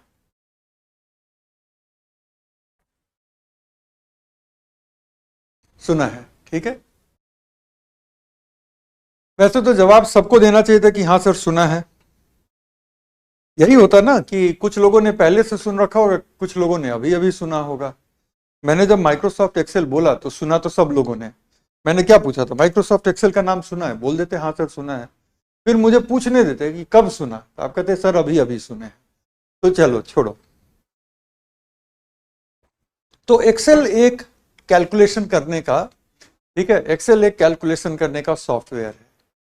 तो एक्सेल में एक कॉलम में मान लो आप ये नंबर दे देते हो, ठीक है, और एक्सेल में एक कॉलम में ये नंबर दे देते हो, राइट। और ये दोनों नंबर को मिला के क्या है, ये दोनों नंबर को मिला करके 11 फ्लोटिंग पॉइंट्स बनते हैं। ठीक है, ये दोनों को मिला करके 11 फ्लोटिंग पॉइंट्स बनते हैं। और एक फॉर्मूला डाल दो तीसरे वाले कॉलम में, एक तीसरे कॉलम में, इस कॉलम में ये नंबर डाल दो, इस कॉलम में ये नंबर डाल दो। ठीक है, अब सुनो मेरी बात सुनो, इस कॉलम में ये नंबर डाल दो, इस कॉलम में ये नंबर डाल दो, और तीसरे कॉलम में एक फॉर्मूला डाल दो। फॉर्मूला डाल दो इज इक्वल टू, मान लो ये ए है और ये बी है, तो यहां पे फॉर्मूला डाल दो is equal to A multiplied by B. ये फॉर्मूला तुमने डाल दिया, करेक्ट। ये फॉर्मूला डाल के जैसे ही आप उसको एंटर करोगे अपने आप यहां पे जवाब आ जाएगा। और इसको फॉर्मेट कर दो कि मुझे सारे पॉइंट चाहिए। सारे पॉइंट चाहिए मतलब जितने पॉइंट में तुम्हारा आंसर बनता है उतने पॉइंट का मुझे आंसर चाहिए। मुझे राउंड ऑफ करके मत दे देना कि जैसे मान लो कि 13 में 14 से मल्टीप्लाई किया और उसके बाद 2 डेसिमल पॉइंट दे दिया, मुझे वो वाला मत दो। ठीक है, जितने डेसिमल पॉइंट तुम्हारे पास निकल करके आते हैं उतने डेसिमल पॉइंट का आंसर दो।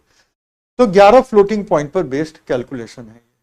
एक्सेल में करके देख लो, एक्सेल जवाब दे देगा। बस अगली चुनौती दे दो एक्सेल को, और 70-80 हजार रुपए का कंप्यूटर खरीद के लाते हो जिसमें i5 प्रोसेसर लगा हुआ है, वो भी हैंग कर जाएगा 3-4 मिनट के लिए। जानते हो क्या करना है? ऐसे वाले कॉलम में ऐसा फॉर्मूला लगा करके इसके नीचे एक और रो क्रिएट करो। ठीक है, इसके नीचे एक और रो क्रिएट करो और यहां पर कुछ और नंबर डाल दो, यहां पे कुछ और नंबर डाल दो,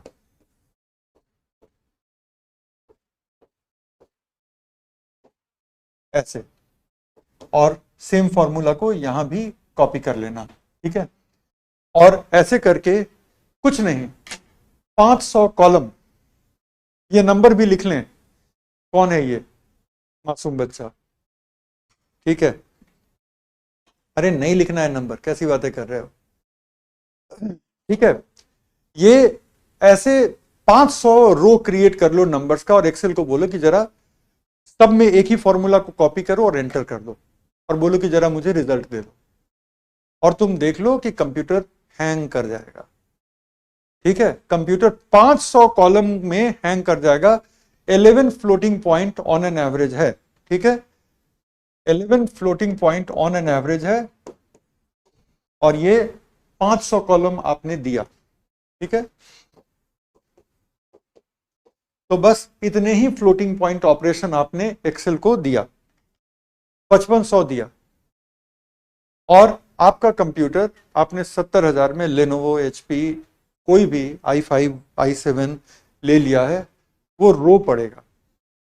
एक्सेल अब धीरे धीरे धीरे धीरे गोल गोल गोल गोल घूमने लगेगा। वो जो हैंग और प्रोसेस करने का प्रोसेस होता है और उसके बाद तकरीबन 30-35 सेकंड में, तकरीबन 30-35 सेकंड के बाद एक्सेल वो सारे कॉलम को भर देगा। कम से कम 15 सेकंड तो लगने वाला है, मिनिमम 15 सेकंड लगने वाला है, यकीन कर लो। तो 15 सेकंड में इतने floating operations, floating point operation आपका नॉर्मल कंप्यूटर कर पा रहा है 15 सेकंड में। ठीक है, आपका नॉर्मल कंप्यूटर 15 सेकंड में इतने फ्लोटिंग पॉइंट ऑपरेशंस को कर दिखा रहा है। तो तकरीबन अगर आप बहुत ज्यादा भी इसको बेनिफिट ऑफ डाउट देंगे ना, तो ये 600 नहीं, सॉरी 600 नहीं, बहुत ज्यादा बेनिफिट ऑफ डाउट देंगे तो ये लगभग 400 फ्लॉप्स की आपकी मशीन है। ठीक है, आपकी जो मशीन है वो 400 फ्लॉप्स की है, क्योंकि 5500 फ्लोटिंग पॉइंट ऑपरेशंस ये 15 सेकंड में करके दिखा रहा है। राइट, आप लोग ट्राई करके देखना। ओके, तो ये है 5500 फ्लोटिंग पॉइंट ऑपरेशंस। अब बात करते हैं कि सुपर कंप्यूटर कहलाने के लिए कम से कम इतना तो आपको करके दिखाना है। 1 बिलियन, बिलियन का मतलब क्या होता है? 100 करोड़। राइट, 100 करोड़। सोचो, सुपर कंप्यूटर कहलाने के लिए आपका computer 100 crore floating point operation per second करके दिखाएगा। कैन यू इमेजिन कि आपका 70,000 वाला जो कंप्यूटर है वो 400 फ्लॉप पे काम कर रहा था, super computer 100 crore floating point operations करके फेंक देगा 1 सेकंड में। और एक बात और सुनोगे कि सुपर कंप्यूटर्स की दुनिया में इसकी कोई इज्जत नहीं रहेगी, कि बस अगर आप 100 करोड़ पर सेकंड कर पा रहे हो, कोई भी इज्जत नहीं रहेगी सुपर कंप्यूटर की दुनिया में। ये शर्मा के ये बोलेगा भी नहीं कि मैं सुपर कंप्यूटर हूं, इतना ये अपने आप को डिमोरलाइज फील करने वाला है। क्योंकि आज की डेट में अमेरिका के पास एक सुपर कंप्यूटर है। ठीक है, आज की डेट में अमेरिका के पास एक सुपर कंप्यूटर है जिसकी कैपेसिटी एक्सा फ्लॉप्स में है। एक्सा फ्लॉप का मतलब होता है 10 टू द पावर 18। और याद रखना कि एक एक बढ़ते बढ़ते एक एक जीरो बढ़ता जा रहा है। अब आप सोच के देखो एक्सा फ्लॉप क्या होने जा रहा है, 10 to the power 18। India supercomputing की दुनिया में वर्ल्ड के 5 टॉप कंट्रीज में नहीं आता अनफॉर्चुनेटली, और कभी भी नहीं रहा, लेकिन उसकी अपनी स्टोरी है जो कि हम आपको बताएंगे। लेकिन इंडिया बावजूद इसके पेटाफ्लॉप के मशीन पे तो है ही। पेटाफ्लॉप का मशीन का मतलब होता है 10 टू द पावर 15। तो 10 टू द पावर 15 के लेवल पे तो इंडिया के सुपर कंप्यूटर्स ऑलरेडी हैं। राइट, तो आप सोच के देखो कि गीगा फ्लॉप तो मिनिमम कट ऑफ है, जैसे यूपीएससी की मिनिमम एज होती है ना, उस तरह से ये मिनिमम कट ऑफ है गीगा फ्लॉप्स की, लेकिन एक्चुअल परफॉर्मेंस बहुत बहुत ज्यादा इसका होता है। तो I hope now you have understood this thing. तो ये हमारा थोड़ा सा रफ वर्क था। आप रफ वर्क को फटाफट लिख लो, तब हम व्हाट के नीचे कुछ चीजों को बनाएंगे। बस 5 हेडिंग है जो अगले 1 घंटे में हम लोग वाइंड अप कर लेंगे। इसको आप लिख लो सर, साइड प्लीज। ये रफ वर्क करके आप लिखना।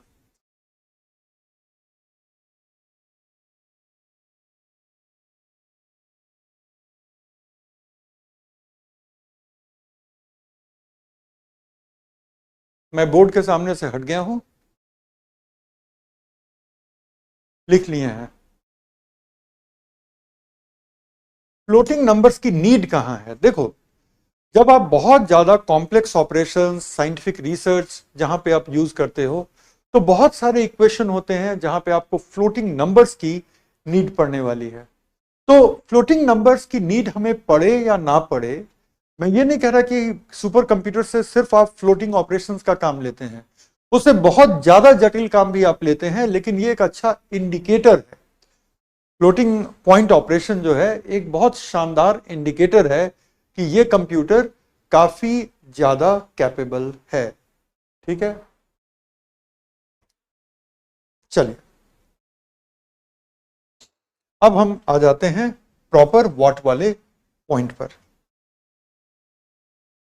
यहां से क्योंकि ये स्लाइड एक्सपोर्ट होकर के भी आपके पास जाएगा, तो यहां से इस हेडिंग को मैं थोड़ा सा इरेज कर देता हूं। ये है हमारा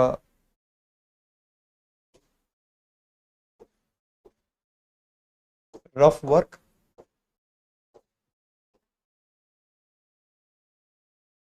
ये भी हमारा रफ वर्क है, और यहां से शुरू होता है व्हाट आर सुपर कंप्यूटर्स।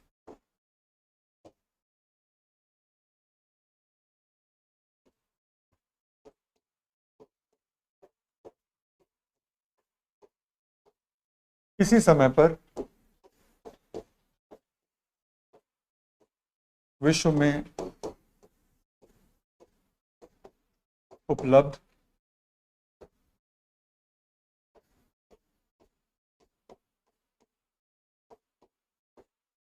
सर्वाधिक सक्षम और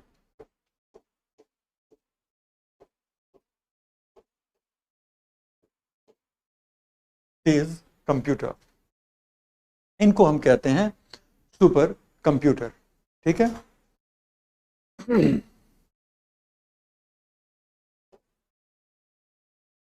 इन्हें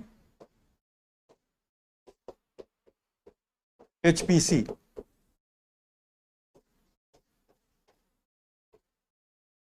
हाई परफॉर्मेंस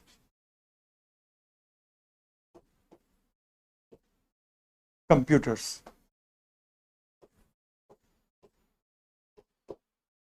भी कहा जाता है।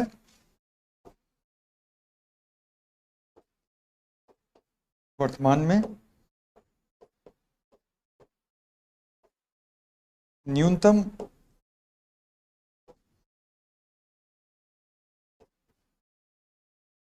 स्वीकार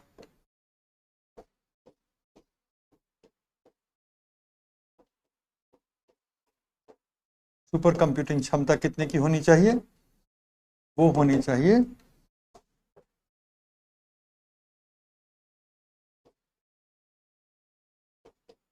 10⁹ फ्लॉप्स की। जब तक कि हमारे हिंदी वाले बच्चे इसको लिखेंगे, मैं इंग्लिश में डिक्टेट कर देता हूं बोर्ड के सामने से हट करके, सो दैट कि इंग्लिश वाले बच्चे मेरे डिक्टेशन से लिख लेंगे और हिंदी वाले बच्चे इसको लिख रहे हैं।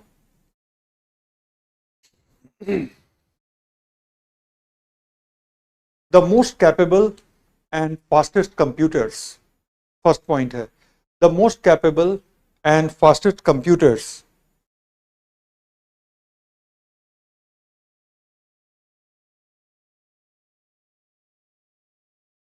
available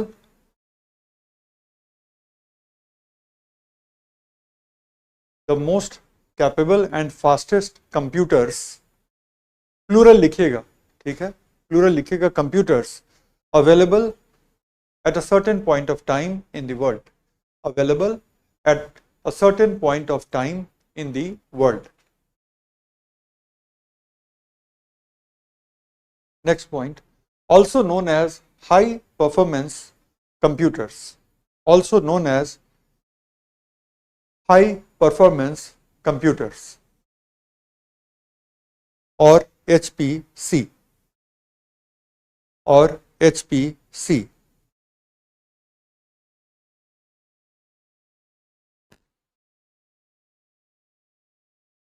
Next, minimum performance level required at present, minimum performance level required at present is 10 to the power 9 flops is 10 to the power 9 flops.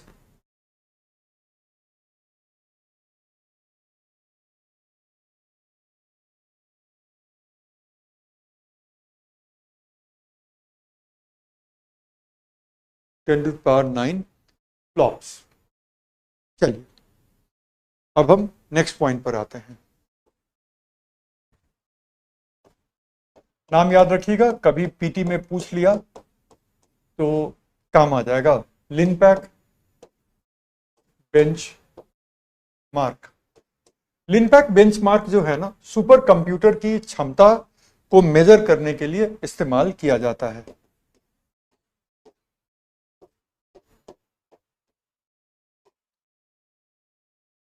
Super computers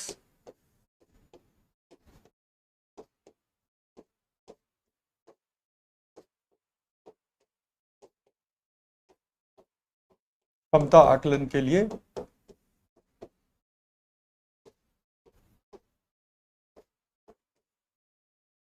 अनुप्रयुक्त मानक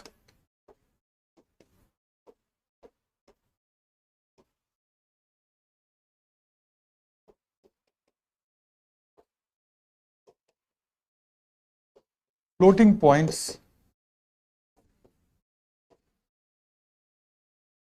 ऑपरेशंस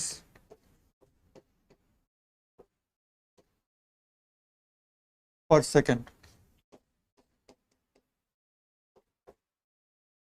फ्लॉप्स के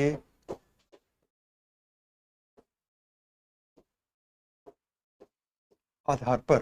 ठीक है, तो जब हम सुपर कंप्यूटर्स की क्षमता, उनकी कंप्यूटिंग क्षमता को स्थापित कर रहे होते हैं, उसका आकलन कर रहे होते हैं, तो हम लिनबैक बेंचमार्क का इस्तेमाल करते हैं, जो कि सुपर कंप्यूटर्स की क्षमता का आकलन floating point operation per second के आधार पर करता है। इंग्लिश वाले बच्चे लिखेंगे, a benchmark to establish, a benchmark to establish the computing capacities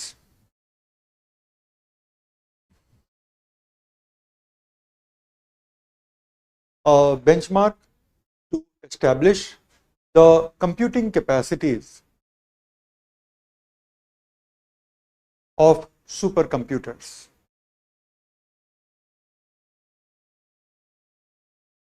It does so on the basis of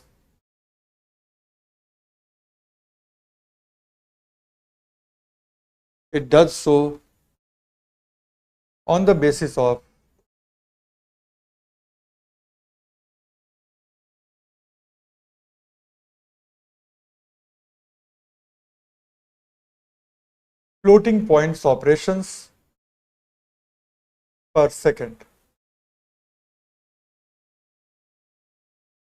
Floating point operations per second.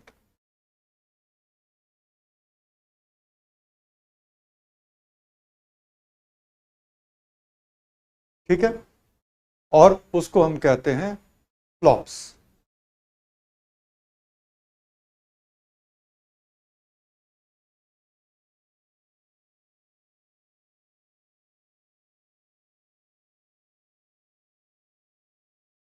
अब हम आगे आते हैं।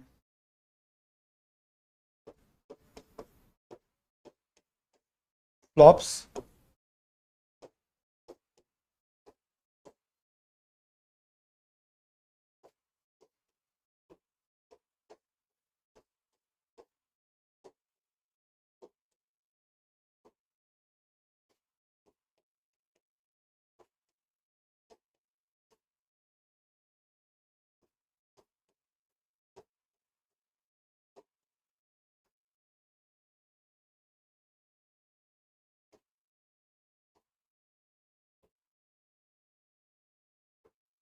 calculations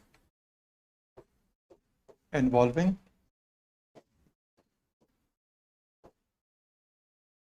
decimal points। ऐसा क्यों?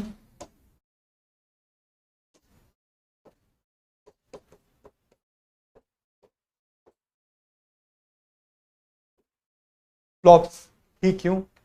दूसरी बात क्या है, जब इसका जो रीजन है वो ये है,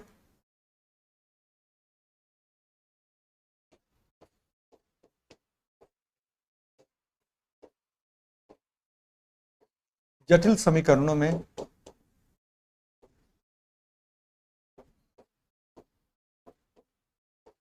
इसकी प्रत्यक्ष आवश्यकता होती है।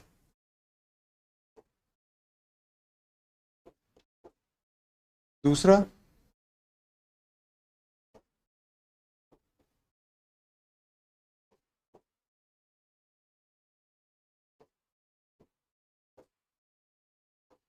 बेहतर कंप्यूटिंग क्षमता का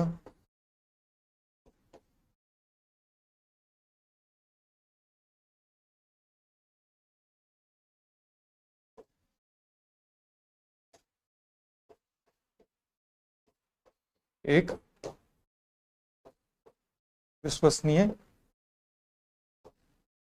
सूचक। इंग्लिश में लिखिएगा।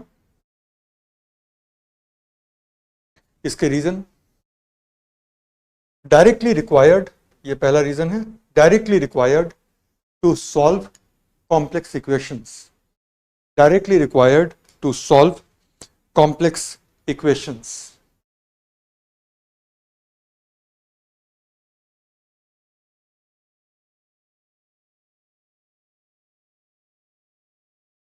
Number two, also a very reliable indicator, also a very reliable indicator of superior computing powers, very reliable indicator of superior computing powers, very reliable indicator of superior computing powers.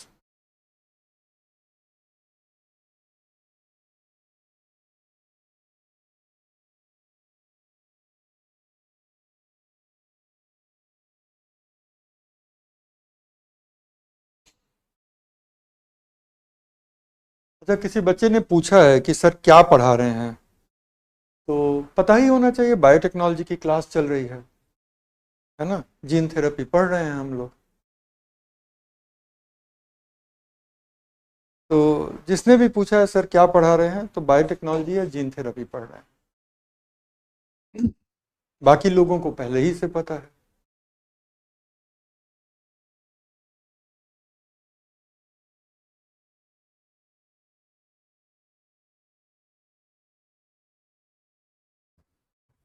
चल,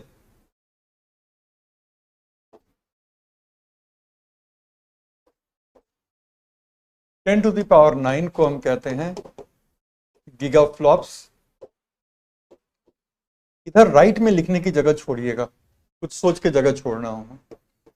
इससे 1000 गुना ज्यादा तेज होगा तो उसको हम कहेंगे टेराफ्लॉप्स। फिर teraflop से अगर 1000 गुना तेज होगा तो उसको हम कहेंगे पेटाफ्लॉप्स, और अगर उससे भी 1000 गुना तेज होगा तो हम उसको कहेंगे हेक्साफ्लॉप्स। शॉर्ट फॉर्म कहेंगे EF, PF, TF और गीगाफ्लॉप्स।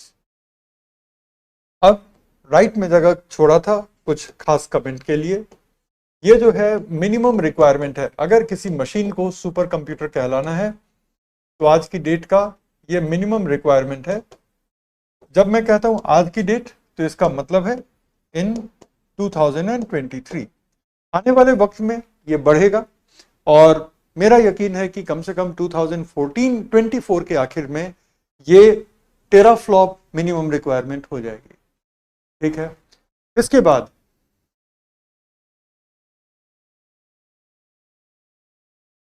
अब हम आते हैं इस पे टेराफ्लॉप पे। टेराफ्लॉप में क्या है कि भारत के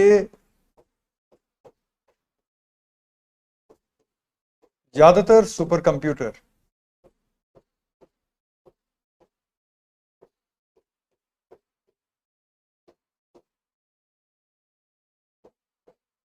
इस श्रेणी के हैं।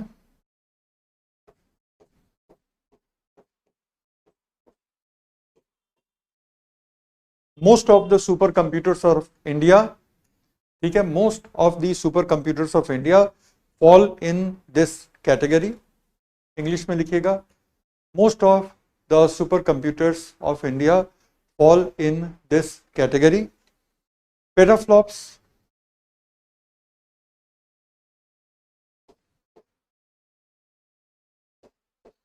भारत के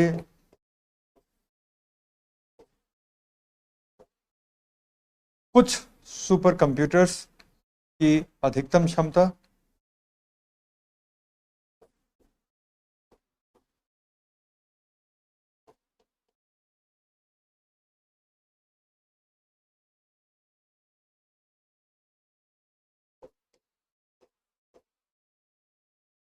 प्लस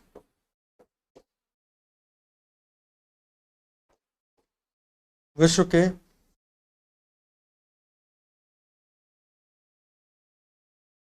अधिकांश सुपर कंप्यूटर्स की यही क्षमता है, मतलब कि पेटाफ्लॉप वाले जो विश्व के मेजर सुपर कंप्यूटर हैं उनकी यही क्षमता है। और lastly the most capable super computer of the world, the most capable super computer of the world.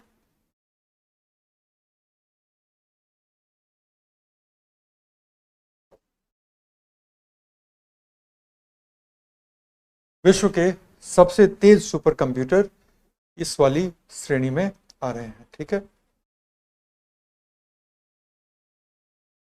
अब आप इसको लिख लीजिए, उसके बाद हम आगे चलेंगे।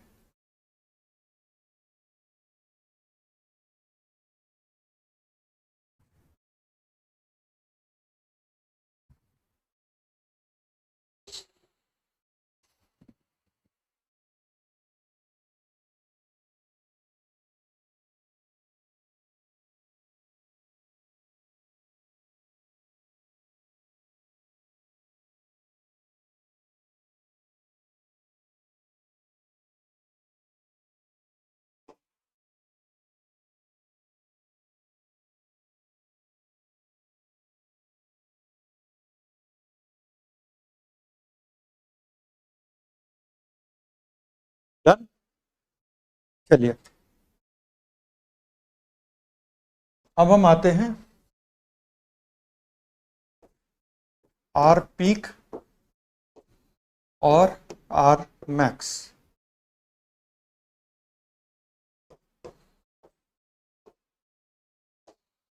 आर पीक,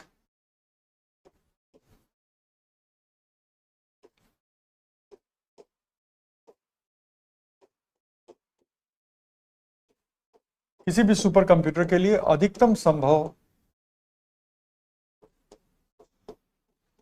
लिनपैक स्कोर,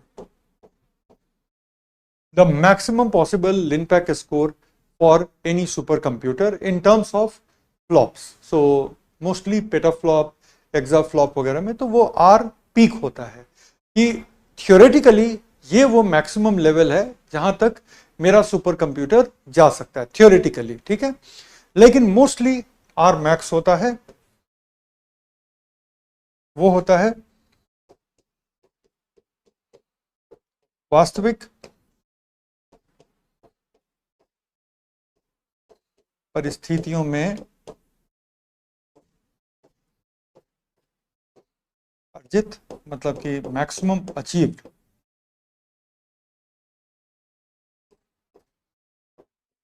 अधिकतम लिनपैक स्कोर। इन रियल सिनेरियो, ठीक है ना, in real scenario this is the maximum that a super computer achieves. तो ज्यादातर क्या, बल्कि कह लो कि लगभग सभी परिस्थितियों में R peak is more than R max. कुछ केसेस ऐसे हुए हैं, अभी तो नहीं, थोड़े वक्त पहले, आज से करीब 7-8 साल पहले, जब कुछ सुपर कंप्यूटर ऐसे थे जहां पे आर मैक्स आर पीक के लगभग बराबर चला गया। ठीक है, मतलब कि जो वास्तव में होता है वो उसके उस लेवल के करीब चला गया जो थियोरेटिकली संभव था। वही बात है जैसे कोई कार है, तो कार का जब आप ये देखेंगे ना स्पीडोमीटर, तो वहां पे आजकल की जो नई गाड़ियां होती हैं 240 तक की होती है, लेकिन वो मैक्सिमम पॉसिबल वेलोसिटी है। इट इज पॉसिबल कि 240, ठीक है, इससे ये पॉसिबल है कि वो 240 तक आपकी गाड़ी जा नहीं पाए। बहुत अच्छी रोड है, सब कुछ है, मे बी आप 200 तक चले जाएंगे, but that is all.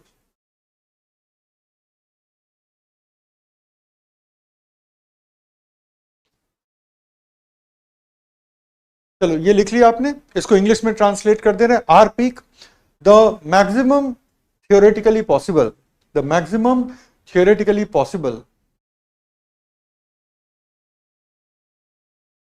Lin-Pack score, the maximum theoretically possible Lin-Pack score.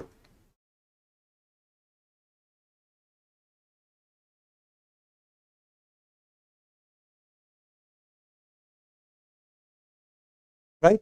और R max,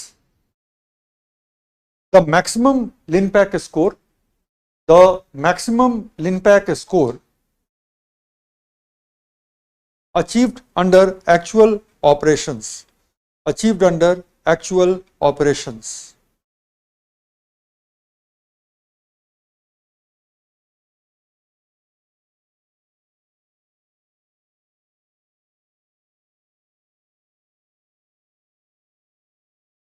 ठीक है, चल, तो अब आप ये मान सकते हैं, थोड़ी जगह क्रिएट कर लें, तो अब आप ये मान सकते हैं कि आर पीक जो है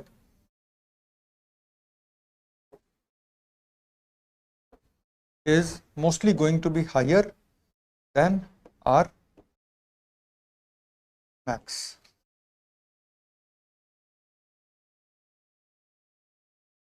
और ज्यादातर जब हम सुपर कंप्यूटर की क्षमता को अनाउंस करते हैं तो हम आर पीक के स्तरों पर अनाउंस करते हैं। ठीक है, अब हम आ जाते हैं डिस्टिंग्विशिंग फीचर्स पर।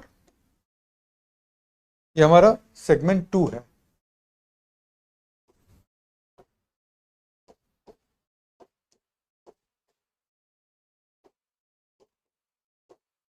डिस्टिंग्विशिंग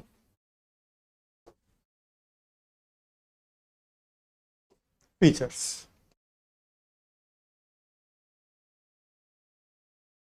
सबसे पहली डिस्टिंग्विशिंग फीचर है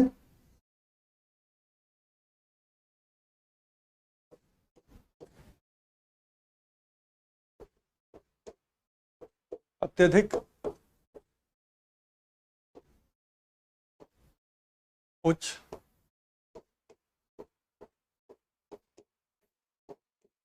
प्रोसेसिंग क्षमता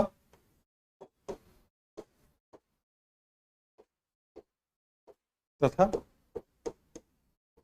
गति। क्षमता का मतलब होता है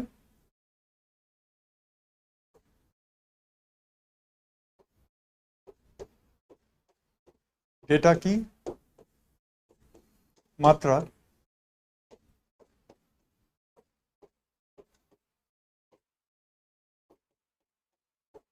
जिसका इस्तेमाल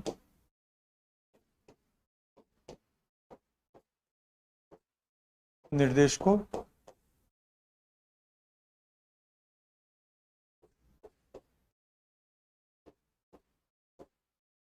पूर्ण करने में हुआ है। तो बहुत ज्यादा क्वांटिटी में ये डेटा को हैंडल कर लेगा। और दूसरी चीज है इसकी गति।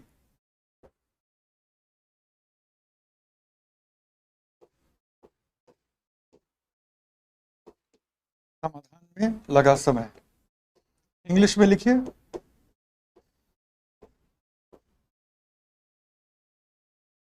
exceptionally high computing capacity and speed. Exceptionally high computing capacity and speed.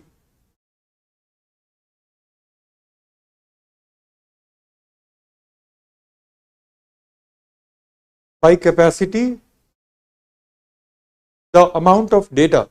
By capacity, the amount of data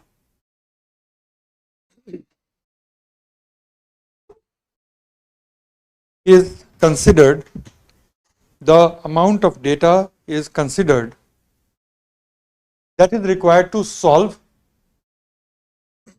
that is required to solve the problem.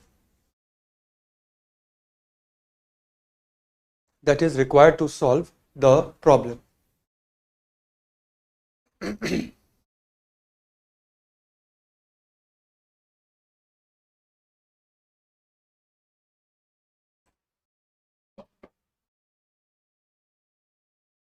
Speed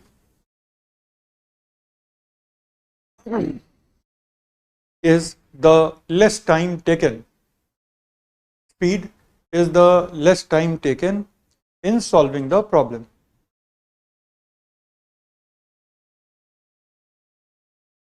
ये पहला हो गया. हाँ, KGS का. चलो दूसरा.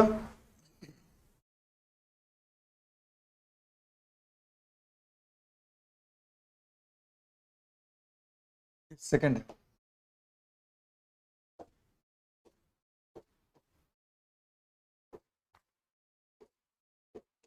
उच्च क्षमता के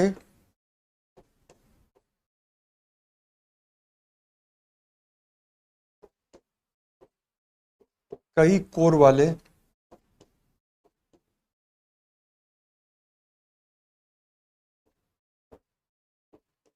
कई प्रोसेसर.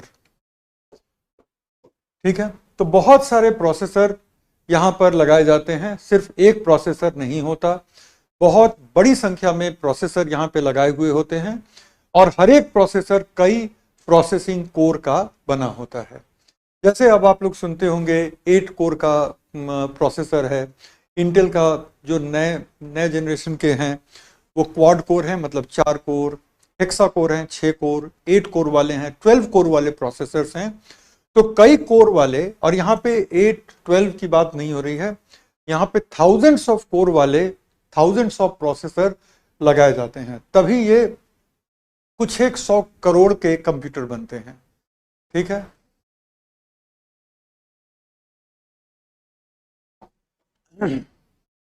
तो इंग्लिश में लिखिए. Large number of processors deployed. Large number of processors deployed where each processor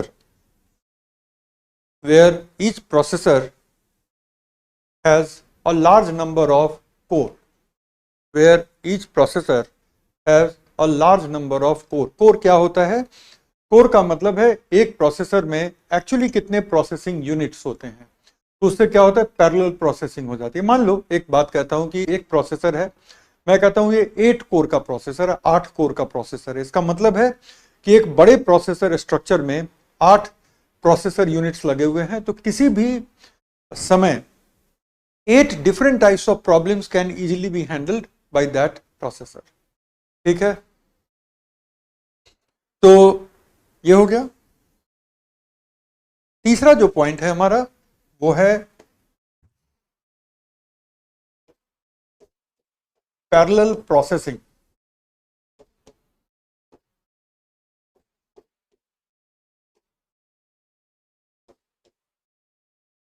ठीक है, समांतर प्रोसेसिंग. इसमें क्या होता है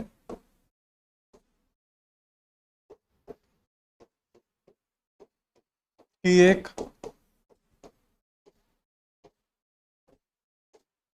एक जटिल समस्या को कई पार्ट में हम तोड़ लेते हैं. पार्ट 1, पार्ट 2, पार्ट 3, पार्ट 4, और फिर उन सब की अलग अलग प्रोसेसिंग होती है।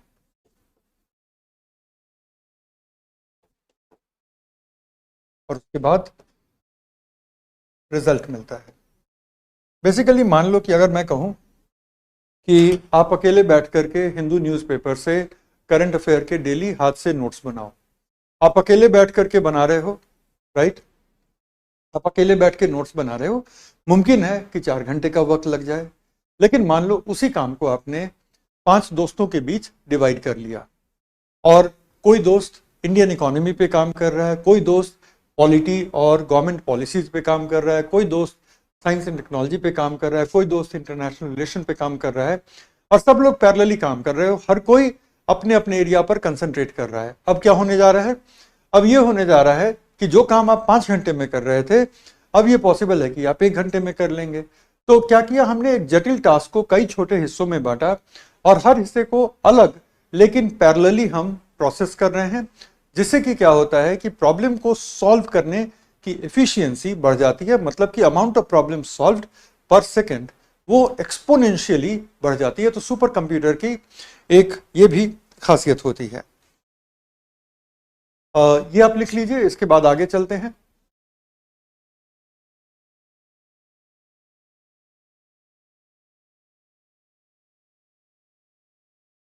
लिख लिया?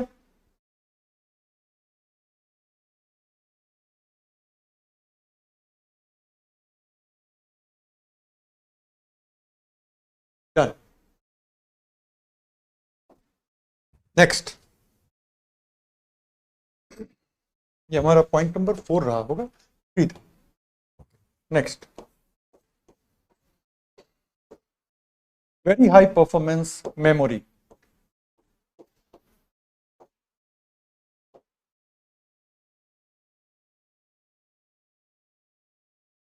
मतलब कि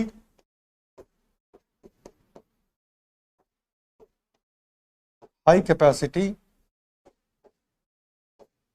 रैम प्लस एक्सेप्शनली फास्ट, अत्यधिक तेज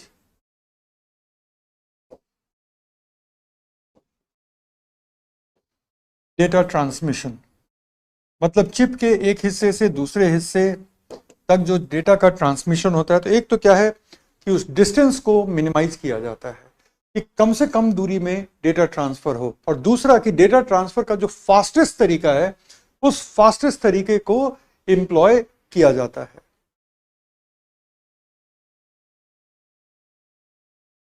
और जिसके लिए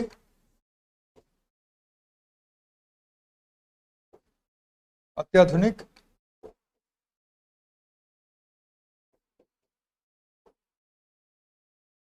इंटरनल नेटवर्किंग होती है।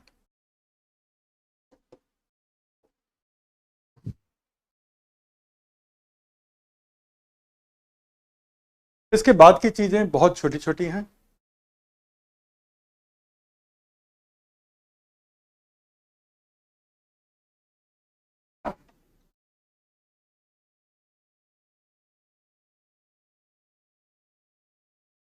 सर, द हिंदू करने से करंट कंप्लीट हो जाएगा? Please reply. 98% कंप्लीट हो जाएगा, 2% क्वेश्चन इधर उधर से आते ही हैं।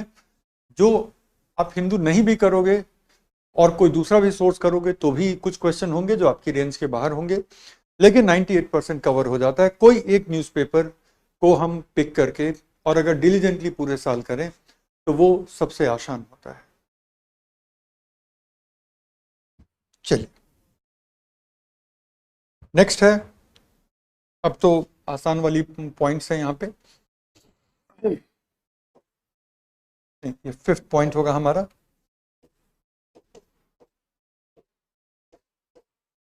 वेरी हाई पावर कंजम्पशन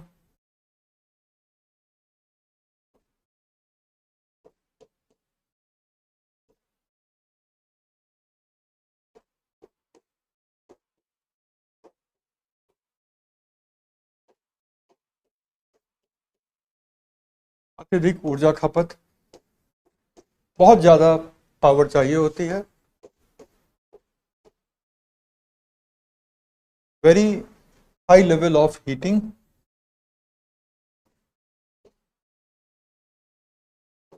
इसलिए इसके अलग कूलिंग टावर्स होते हैं, इसलिए डेडिकेटेड कूलिंग टावर्स होंगे।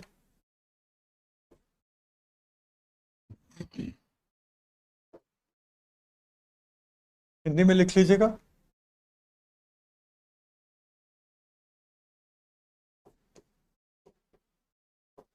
अत्यधिक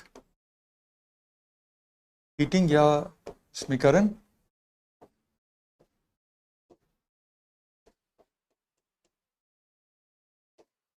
और इसके लिए जरूरत पड़ती है कूलिंग शीतन टावर की, बिना उसके ये काम नहीं करेंगे। और लास्टली इसके अपने specialised infrastructure and operating system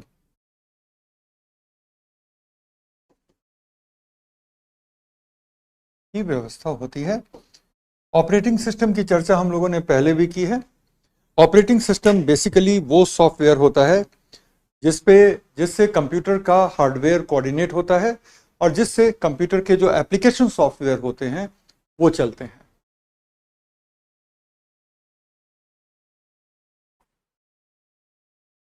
तो very high level of power consumption, अत्यधिक ऊर्जा खपत, very high level of heating, अत्यधिक तापन, जिसके लिए इसको कूलिंग की टावर चाहिए होती है, प्रशीतन टावर चाहिए होती है। और lastly specialised infrastructure and operating system. ठीक है, इसका मतलब होता है विशेष रूप से विकसित इंफ्रास्ट्रक्चर, आधारभूत संरचना और ऑपरेटिंग सिस्टम, इतनी रिक्वायरमेंट होती है एक सुपर कंप्यूटर की।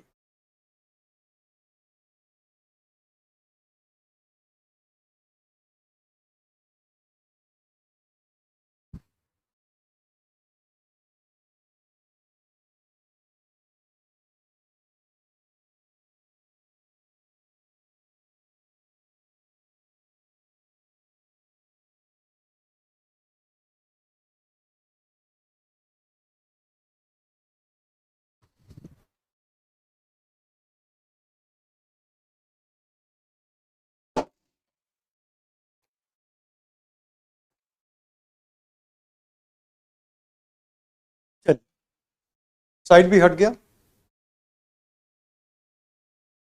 डन। अब हम आ जाते हैं तीसरे वाले पार्ट पे। हमारा जो तीसरा वाला पार्ट है,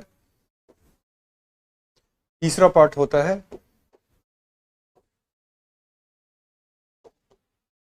the most capable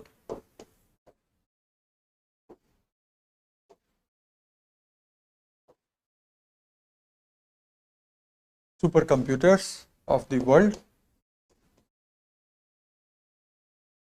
and India.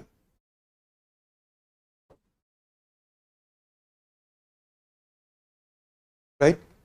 तो जब हम बात करते हैं दुनिया के सबसे सक्षम या भारत के भी सबसे सक्षम सुपर कंप्यूटर्स की, तो यहाँ पे एक प्रोजेक्ट का नाम आता है जिसका नाम है टॉप 500 प्रोजेक्ट। और ये टॉप 500 प्रोजेक्ट, टॉप 500 की लिस्ट एक साल में 2 बार जारी करता है।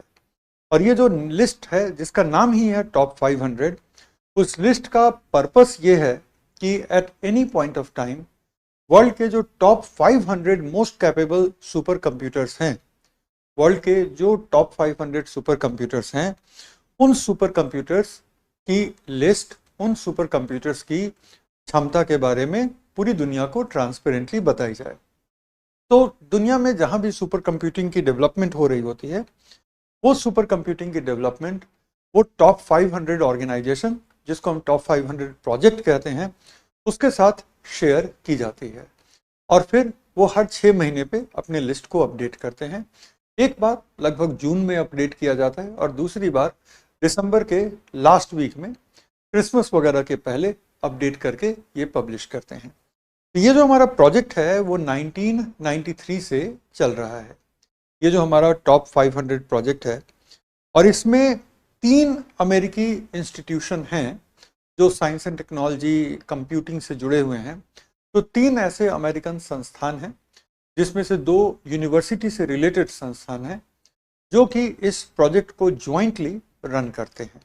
तो सबसे पहले हम बात करते हैं द टॉप 500 प्रोजेक्ट की। आज लगता है कि थोड़ा सा रह जाएगा सुपर कंप्यूटर में, तो अब अगली क्लास में किया जाएगा टॉप 500 प्रोजेक्ट। सबसे पहला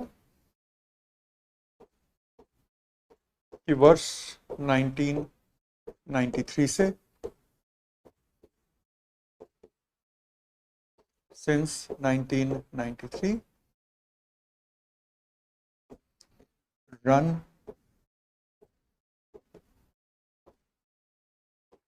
jointly by 3 American institutions.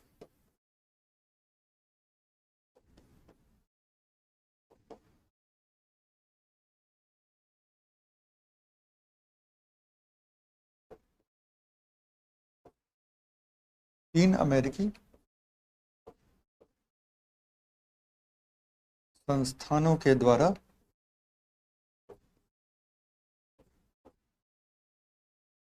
संयुक्त रूप से संचालित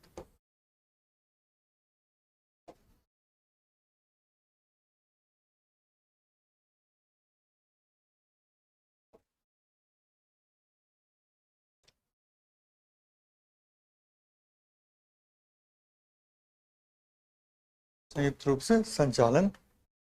तीसरा, विश्व के 500 सर्वोच्च सक्षम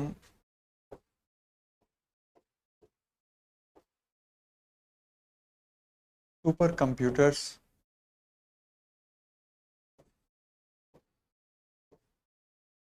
की सूची एवं विवरण।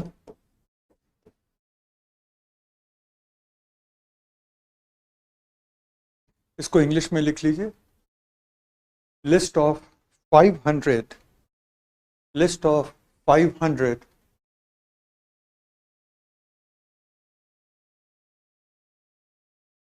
most capable, list of 500 most capable supercomputers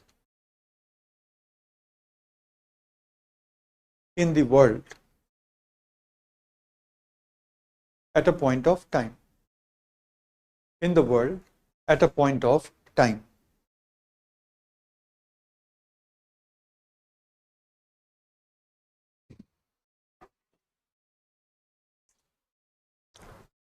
और सूची एवं विवरण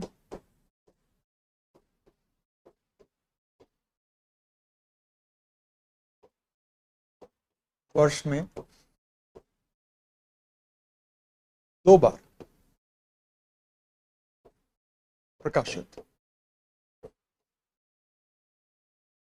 इंग्लिश में लिखेगा, the list and the description, the list and the description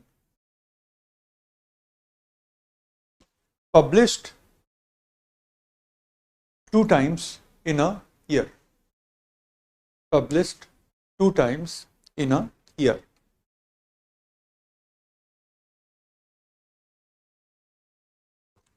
List and description published 2 times in a year.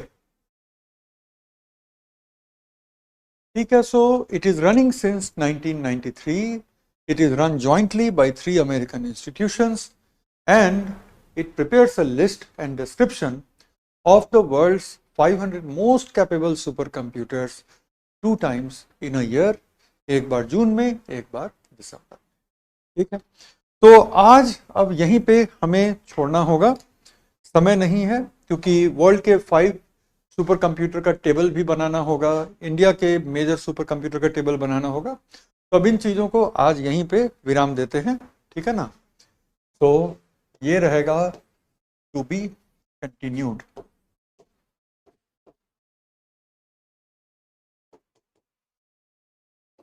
Means आगे ये जारी है, ये टॉपिक अभी समाप्त नहीं हुआ है। डन। तो आज अब क्लास को यहाँ पे हम लोग छोड़ सकते हैं और यहाँ से एग्जैक्टली हम लोग अगली क्लास में शुरू कर लेंगे। तो बस अब अगली क्लास मंडे को होगी। इस बीच मैं आपके साथ पीडीएफ शेयर कर लूँगा। पीडीएफ में उन कंप्यूटर्स का जिक्र होगा जिसकी बात मैं कर रहा था। आप एक बार पढ़ लीजिएगा तो अगली क्लास में कम